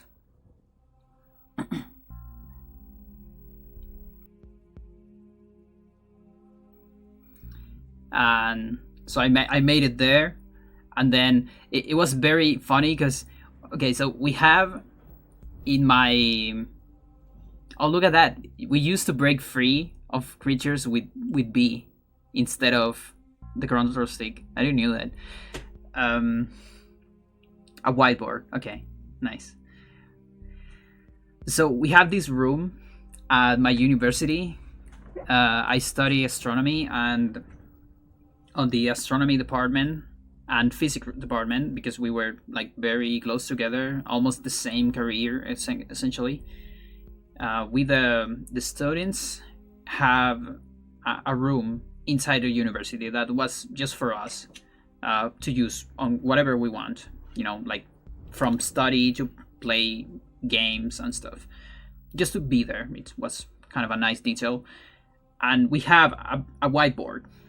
We have like some windows in one of the walls, and we used to do exercises on the windows, okay? Like we put some white stuff behind the window to do exercises. But there also was a whiteboard, like was not very big, like maybe this big, I don't know. But the thing is, I made my fractal there, and I rendered that thing completely useless because everyone that was going to use the whiteboard just look at the fractal and they were like, we can't just erase this, right? And like the fucking thing was there like a frame in the wall for like years. and nobody erased it. Nobody used the whiteboard ever. Many years later, after I left, a friend of mine that was still in the university told me that there was one day that they decided to erase it. And actually, he erased it because he said, like, okay, this is like a treasure from the past. And I'm from the past too, so I'm the one that can do this, okay? So you don't feel bad for erasing this, I'll do it. So he did it. But I got a photo of it, and that was the cool part. So I got a photo of it, and then I delete it. Yo, thank you for the following, Tapper Naki. I'm seeing that my new notifications are working. I changed some of those. I put some randomizers on it. That was a sound from Perfect Dark. I'm so happy that worked.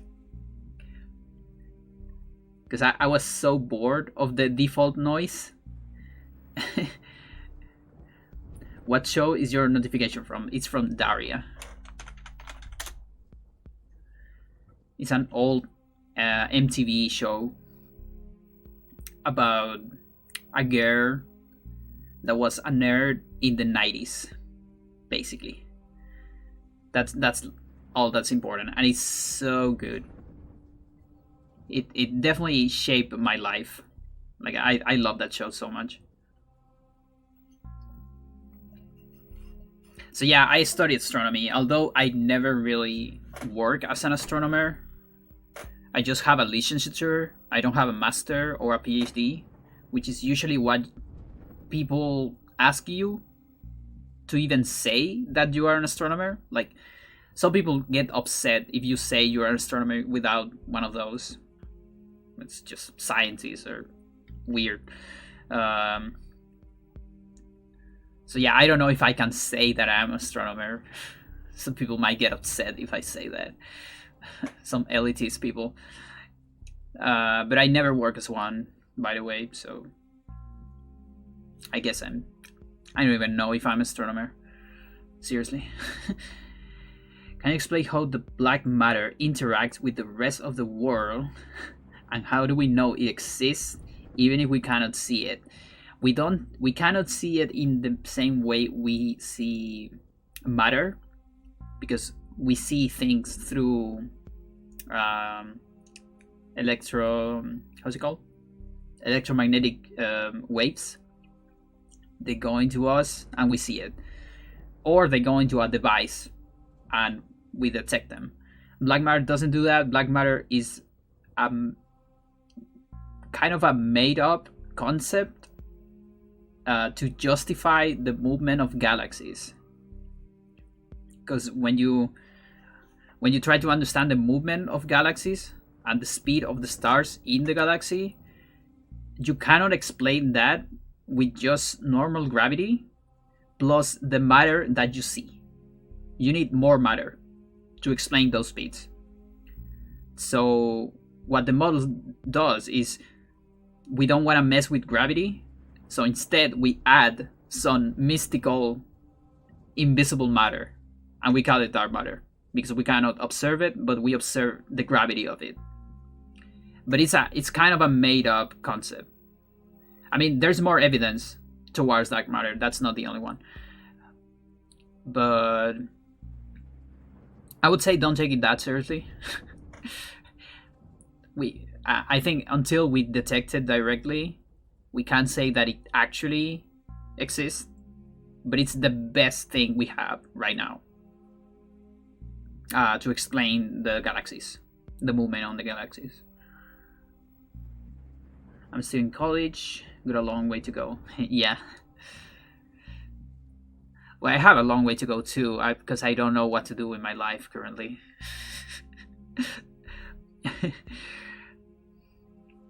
Daria had a really cool friend. Yeah, and it was, what was the name of Daria's friend? It was Jane. Such a cool name, right? Can you find dark matter in the Earth? Technically, the thing about dark matter is that, like, the density of dark matter is very weird.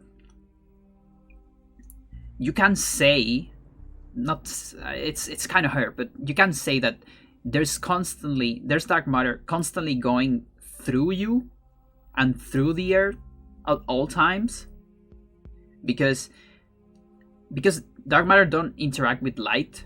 That also means it just goes through you, because the only thing that makes things don't go through you, it's electromagnetic force.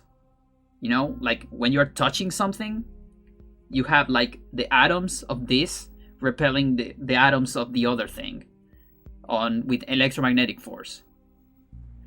So if you don't interact with electromagnetic force, you just go through it. So you can say there's dark matter going through you at all time.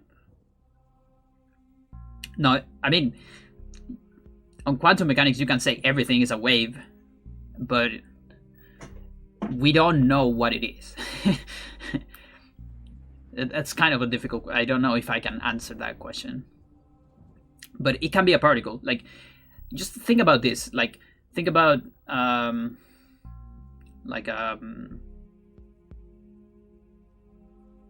can I say it? I don't know how to say it. Like, if you have a fence, for instance, like a fence like this, and if you throw particles, they will go through the holes, right? because they're just too small. So in the same sense, well, you are also a fence. It's just that the holes are too small, right? So there are particles that also can go through you, even if they interact with that, if they're just too small, you know? But yeah, this is on a different level because this just doesn't interact. Like, they can be pretty big, but they don't interact. So, but we don't know. That's the thing. We just don't know. That's just the best model we have. But if it's true, then there should be like dark matter around you and through you and all over you at all times. But since you cannot observe it, you don't know. And again, the density is so little that you cannot measure it on little scales. Yeah, I guess. I mean, it's. I think it's cool from the outside, and it's cool from the inside if you like papers. That's my opinion. That's my take on it. Because you are kind of a paper machine when you go to astronomy.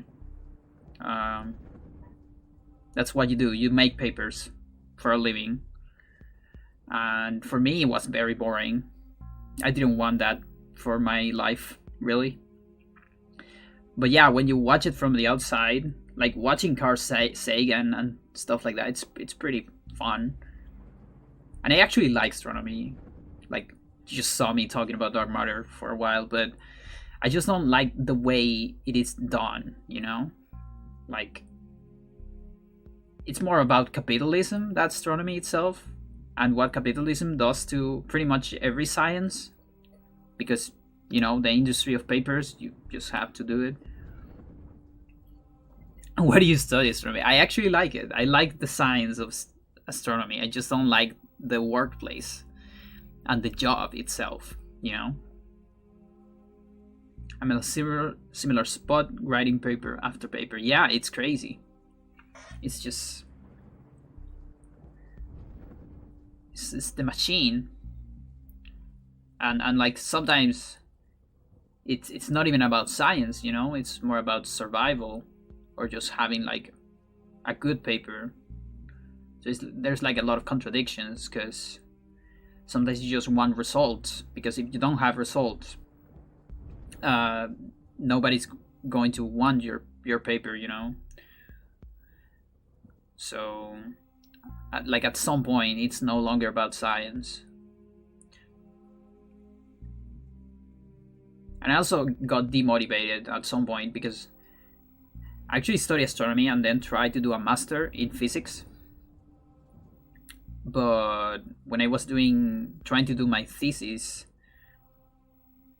I was doing something that I just couldn't understand.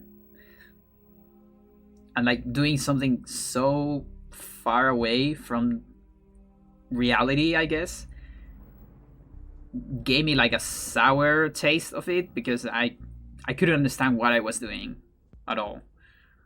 So I got demotivated by that. And that was at the same point I had like severe depression, so it was other things too. It wasn't just that. I wasn't even transition at that point. Science should be always about science and knowledge, and killing faith. Making our lives better. But making our lives better, so that's it's something interesting that you say that, because science actually doesn't care about making your life better. Like, that's a very political statement. Science don't give a shit about that. Like, knowledge is just knowledge. The nuclear bombs are science, and they're bad, right? That's something that happens with science. You have to choose a side, and you cannot just make it objectively, because you have to make decisions about what is good and what is wrong. And that's actually not science, that's like philosophy.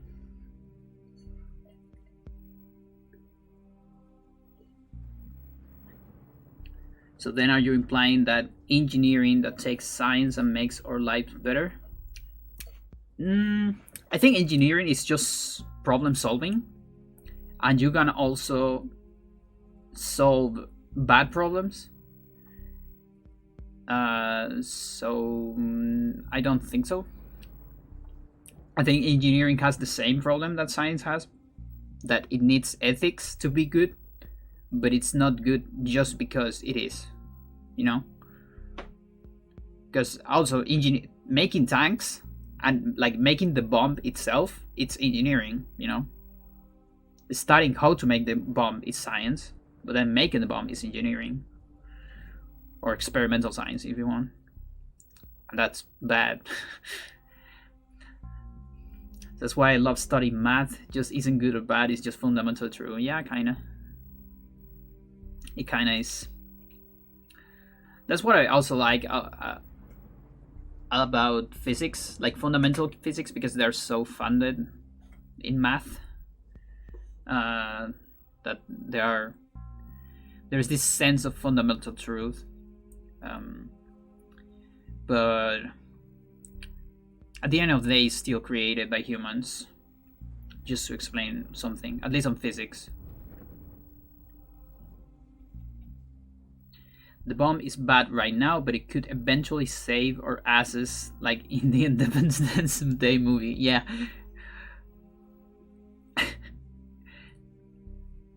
Yeah, I guess.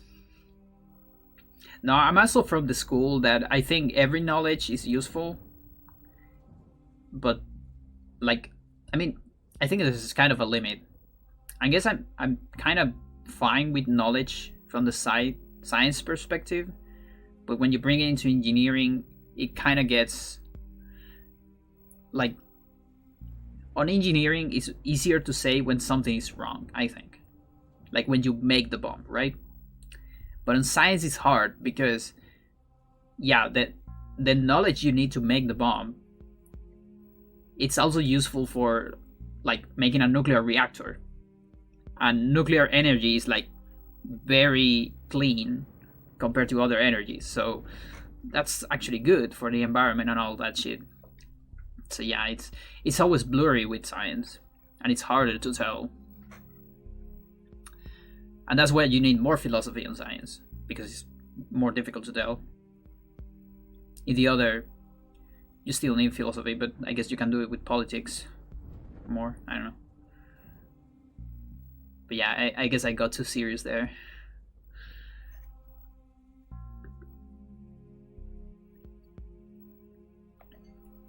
There's one of these pictures that I've never seen. I think it was the Oyot zombie. Like, all these pictures of zombies, I've got them from different sources on the internet. These are like original art for this game, but I haven't found. There's one zombie that is missing. I think it's the old yellow one. I haven't found that anywhere. Fun conversation. Yeah, just chatting. Yeah, sometimes I can just do that, I guess. As far as there's someone in the chat replying, I can do it. Because there's some people, you know, there's some people that have this driving force as streamers. I don't have it, but, like, there's some people that can make the same conversation alone, you know? They have that power, and they're so entertaining to watch, right? I just don't have that power. I can do it with someone else, you know? Chaturga zombie looks very different in these pictures. Yeah, there's some of them look kind of different. This one is kind of a low resolution one. And some of these pictures are from, like, undeveloped things or unused things. Like there's one helicopter that I don't know if it was used. It probably was the one of Michael, I guess, on the pre-rent cutscene. But there's like a model of it. There's a 3D model of it, and that was from one of the pages of, I mean, the website of one of the artists of Eternal Darkness. And that, I guess, is Peter from N64. Which is kind of crazy that they went up to Peter on N64. Well, they went up to Michael even, right? We saw Michael. There's the Michael soldier. Oh yeah, this is so ugly. I'm relatively alright with Olyath. I still think it's the weakest design of the three ancients. Like, I like the concept of cosmic jellyfish. The cosmic jellyfish against the cosmic lobster. But I think they couldn't make it better. Like, I don't know, like the designs of Guardians, Uyad Guardians is really cool. Probably my favorite Guardians. And yeah, I agree with that. I agree so much with that. Wait, what? Am I hearing myself? What do you mean? I don't think I have return.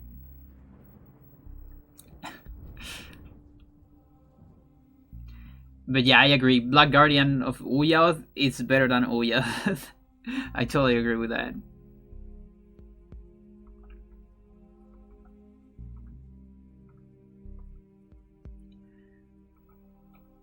Okay, maybe I have one of those.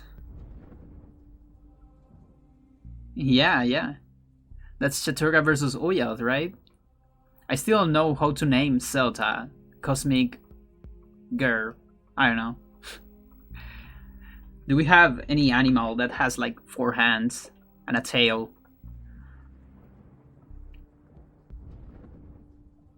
Starfish? Yeah, I guess. Machamp. Cosmic Starfish sounds kind of cool. Like five limbs at least.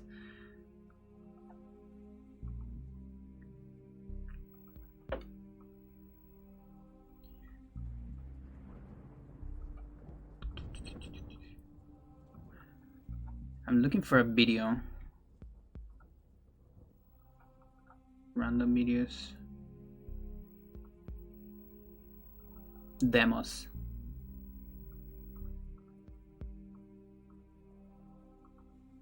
I'm Dennis Dyack from Silicon Knights. I'm the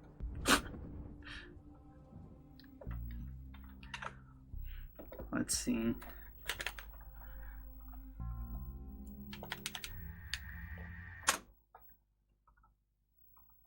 Where can I put this? Well, I guess I can capture my screen.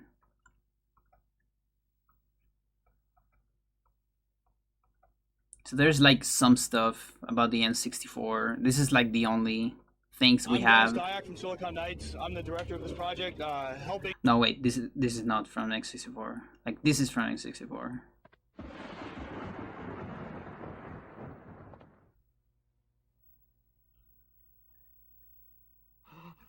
By the love of God. Guards! Help! Come quickly! We have like text bubbles on the characters. So interesting. And actually a gun on Paul.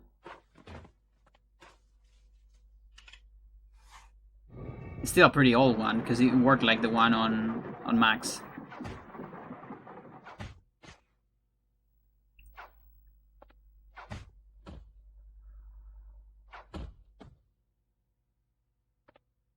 And this is Anthony. What is this?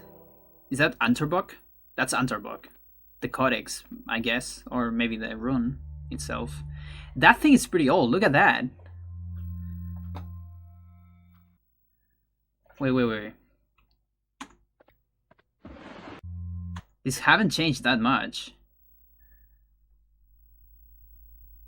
So it's like equip, drop. You can drop items. Makes mode, use. What is the first one? I don't know what the first one says. And then we have Antorbuck here on the inventory. Interesting. It's probably the codex.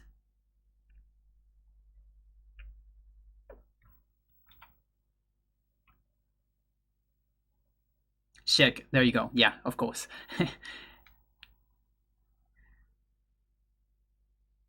Where do you get the footage? This is from YouTube. There's some YouTube videos. Like this is on YouTube. I just found. I believe this is the E3 showcase. But they're just on YouTube, really. It's like the only thing we can find so far, or that people have, I guess.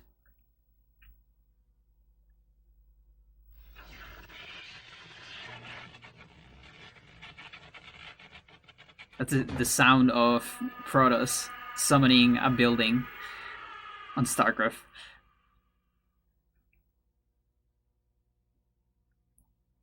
It's so uncanny without music.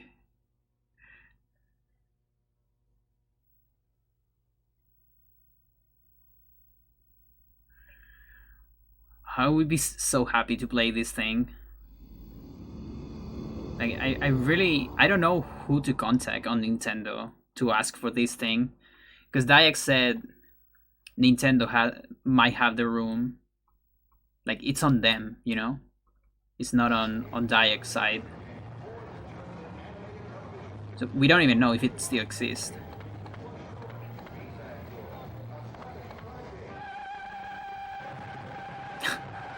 What is that noise?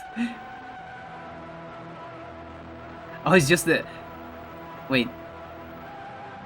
This is Kareem's music.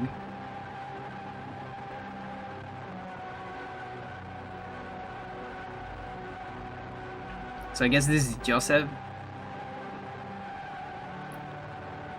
But it's like Joseph in the church with Kareem's music.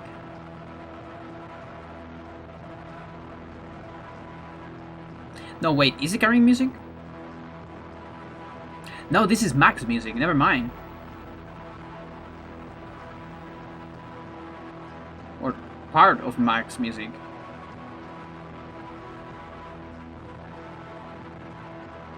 I don't know if the same one.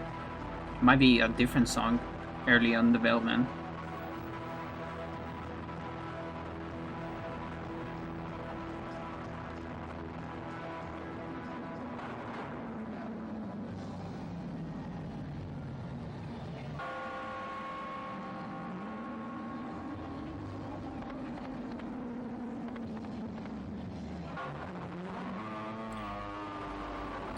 This fucking noise, dude. The sound is so fucking bad.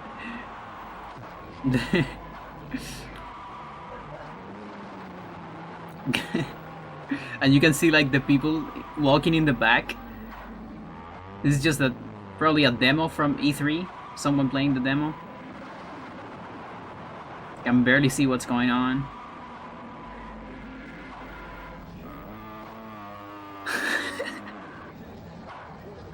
Oh my god. So these were probably just random people. Low resolution, yeah. Just footage of it, you know? And that might be as much as we can get. Yo, Frank Berry, how you doing? Came in the best moment. Joseph, yeah. There's this one character called Joseph de Molay. You can look up for it on Google. But it's basically a character that got discarded from the game because of 9/11. It was a Crusader, and they replaced the character, the chapter of Joseph with Kareem. So you get, there's Joseph, the Crusader. So that used to be a character even on GameCube. They got into some development, but then 9/11 happened and they decided to change it because of the New Crusades. It was too conflicted.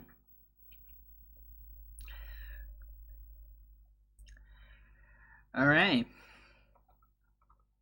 I think that's good for today.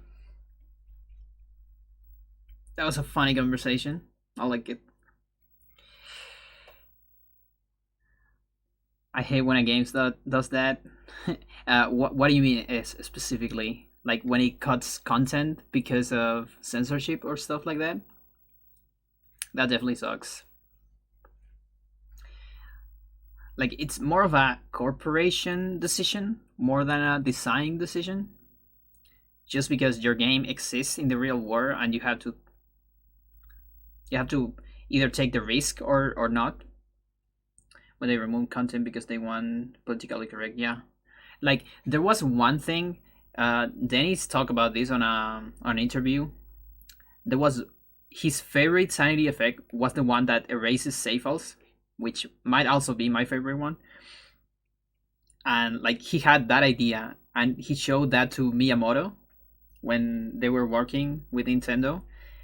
And Miyamoto said like, "Hey Dennis, like, are you really sure you want this on the game? Like, let's imagine like, how do you think players will react? You know, like."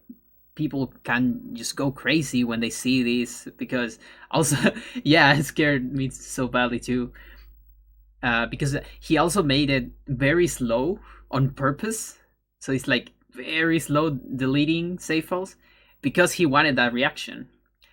And Miyamoto was like scared, what if someone just throws the console and gets crazy? And but then he said like, okay, but nobody has done it, we have to do it, you know. And at the end of the day they just put it, so it's like it's not that politically, there's not too much politics on that, it's more about other stuff. But there's a long history of video games cutting content because of religious stuff and things like that. And as much as I don't like it, I guess, well, again, it's just a corporation decision, because like you don't want trouble. That's the thing. You don't do it because you believe. I mean, you don't necessarily do it because you believe it's offensive, but more because you just don't want to deal with the people that might be offended. So it's just a corporation decision, and it sucks, but whatever. As much as I hate that, I gotta say Kareem is one of my favorite characters still. So I don't know if it was for the better, but I'm glad Kareem is here, regardless.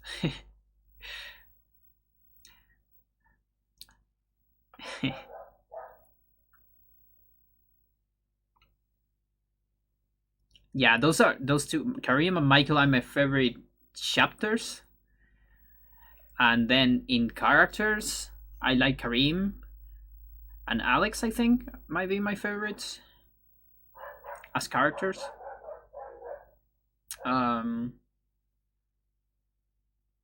Yeah, I guess.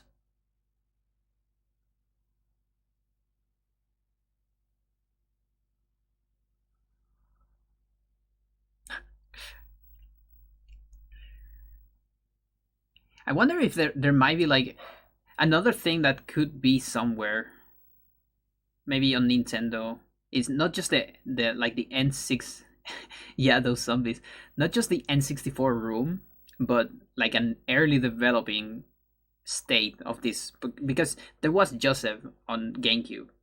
You know, we just saw it right there. Well, not this one, the other.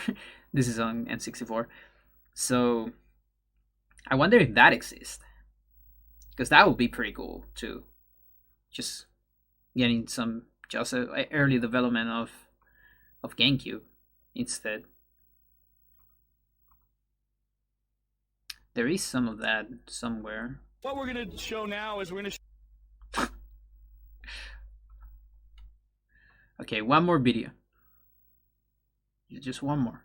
Because otherwise I'm going to run out of videos and I'm not going to have anything. What we're going to show now is we're going to show the intelligent camera system. And this is just a really small part of what we can do. We've selected Joseph de Molay, who is actually a Knights Templar. He's authentically modeled. One of the things about Eternal Darkness is that we have taken historically accurate time periods and modeled everyone as accurately as possible. So you see with the Roman Centurion, the Knights Templar, and Alex, who's modern day, we actually tried to make everything accurate.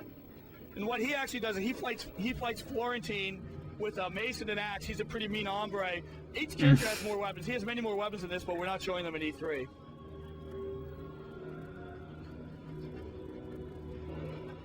Now, look at the detail on the chainmail. The GameCube really allows us to do quite a bit, more than we've seen on other systems, more than we've seen on a PC.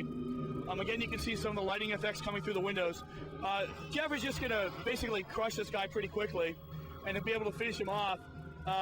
One of the things I want you to pay attention to now, though, is watch the cameras as Jeff walks around the room. Notice the detail again in the pages. Actually, with the zoom up, you can actually see the writing on the pages. But look at the cameras. What this camera is optimized for is for fighting, to make sure that nothing's in the way, that you can look at the enemy at all times, and that you have a good perspective of the room. But now that the enemy's dead, Jeff can leave the room, come back in. Now watch the cameras.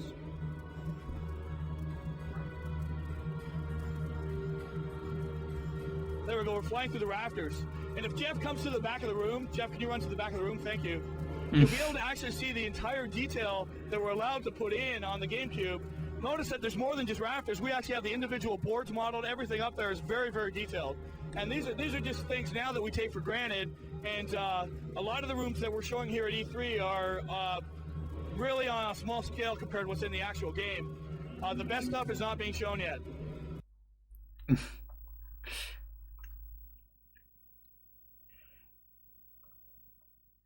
Well, that's actually true. There's actually many rooms that have different cameras, whether you have enemies or not. It's kind of a cool detail. Like, I would never have thought about that as a developer, I think. Something I learned from this game. Am I muted? No, I think you are muted. Really? Because I see noise from my side. I can hear you. Okay. Yeah, you're muted, Shadow. I'm sorry. you're having a sanity effect. Maybe he actually replaced Anthony and not Kareem. No, he replaced Kareem. He always they say it. I think that video that I showed, I think that was just a made up thing for E3. Because you saw, like, it probably was just a demo and they just have that model, so they just put it there. It's like, okay, just put Joseph somewhere so we can, like, have a demo and do something with the game. Yo, Pound. I can't go now. You got a curious time. Okay, well, we gotta do it. Okay, you have to choose. Pound, you must stay. Jesus. Okay. Okay. What do I have for this time? I don't have a lot of stuff. Okay, you have to choose one of these. Choose handcraft, digital art, or music. Ouch, that was my stomach. You gotta choose one of those. Handcraft, okay. What do I have this time?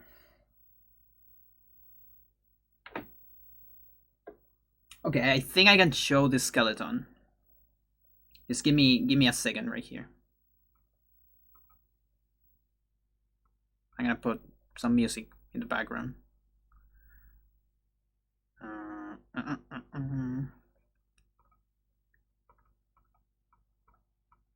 can't find it.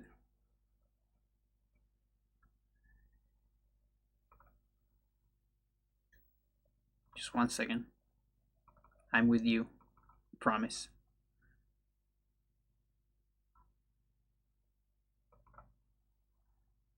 No, it's not here. Well, whatever. Let's just put edges to edges. Is there any significance behind 2593? Kinda. It's a prime number. That's the significance. All my channel points are prime numbers.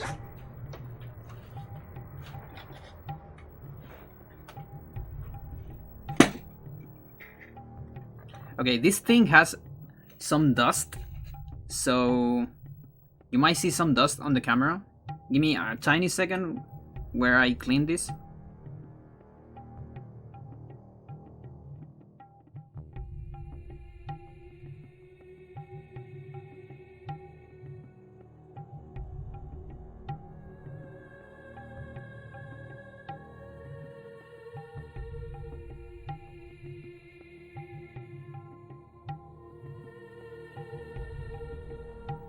Okay.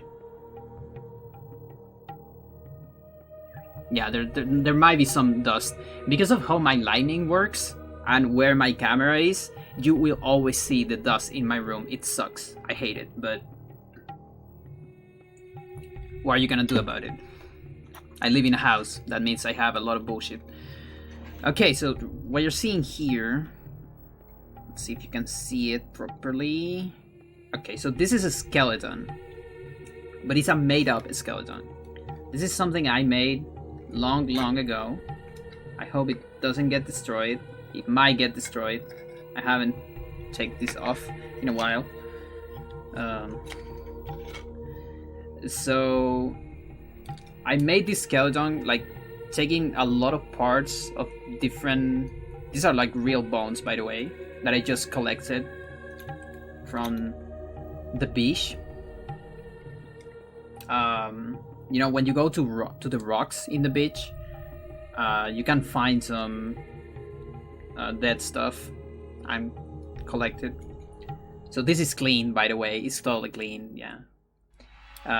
So it's some of them might be fish. Like I know some of them are fish, but most of them are probably birds. And I really like it because I don't know if you can see it, but it kind of has a face. You know, and these are unconnected bones. You know, like maybe I don't know if you can see the face, because this is like the mouth. And there's like the eye. It has like two eyes right there, and like this is a beak from a bird. You know. So yeah, it's really cool. Like I didn't kill any of these, by the way. Okay, I just found the bones. I did this long ago. I was so small when I did this, or maybe I was a teenager. I don't know. Shadowcat, maybe you know this. This is from a place called Punta Choros. How are the bones held together? Okay, so these things are like wires. Like I don't know if they're called telephone wires. I always call them telephone wires, but I don't think they're exactly telephone wires. But they're just wires, and I just put them there. It's very not. It's not that fancy. Like if you look at it in real life, it's just wires, really. Near Pichilemu, not really. It's actually to the other way. It's to the north. It's near. It's relatively near. Let's see.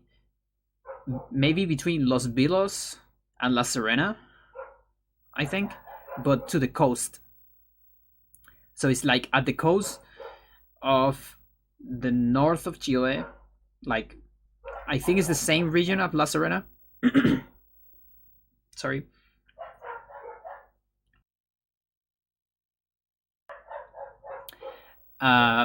But the thing is, they were building a coal energy plant there. Yeah, I think, and yeah, because there was a lot of problem with that, because that thing has the Humboldt current, I think. So it's like it's a place from the north of Chile, which should be hotter, but because it has Humboldt, it's actually it's very cool, very cold, and it has penguins, Humboldt penguins, and it's on the north of Chile, which doesn't make any sense. Like if you go a little bit inside to Chile, like far from the coast, you're gonna be on the desert. Like just a couple kilometers desert, then you go to the coast, there's the Humboldt, and there's suddenly like very cool between Tongo and Los Vilos. Yeah, kind of. Nice one. So yeah, the thing is, on that beach, there is like I don't know how to call this, los roqueríos, like places on beaches, near beaches that are full of very big rocks, and there's also like a lot of small rocks in the floor. And something that happened there is that there were a lot of a lot of bones. I don't know if something about the floor, because like on the beach, because it's the sand, my guess is that bones get buried below in the sand, or maybe they just get carried away by the sea. But in the rocks, they just stay there, you know, and they dry very quickly too. So yeah, lightning doesn't help too much. Well, there you go. So yeah, this is my created creature. It's the great Pandora fish, TM. I'm probably gonna use this in one of my stories at some point as a model or something. Maybe one of my future games. Definitely not for Dream Anesthesia, because it doesn't really fit in the universe of that game, but for a future one, maybe. It's a Zelda skeleton, yeah. And yeah, so that's it. And it has this nice, I don't know how to call this, but holder, I guess. This was actually for another thing. This was for a gun I had that wasn't actually a gun. It was just a made up thing. It was like a lighter with the form of a gun. But I don't know if I have that gun anymore. Actually, that could be the next curious time I can show that gun, because I think I have it somewhere. It's pretty cool, and it's when it happens, it's gonna be, you're gonna notice why I'm saying it's cool. But yeah, that's a good one for the next one.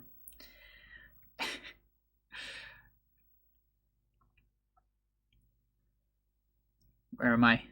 There you go. Okay.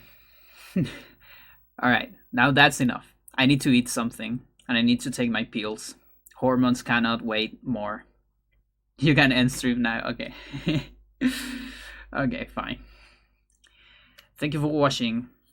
I'm not sure when it's gonna be next stream, but next stream might be roading, maybe like any percent roading. I'm not entirely sure, but I need to get back to that. There's also like a last announcement, maybe, and like there's a reason why I need to maybe come back to any percent, maybe faster than I thought, because give me a second. I just can't end the stream. I cannot. I got a message from a developer of Dead House, and they told me that they wanted me to do something for them, like maybe show an speedrun on the next stream, but I still don't know the details. Okay, I'm gonna know them next week, so I don't really know what I have to prepare, really. Or whatever, but whatever it is, I'll be telling you probably on the Discord and my Twitter when I have details about it. Okay. Now I go. Goodbye.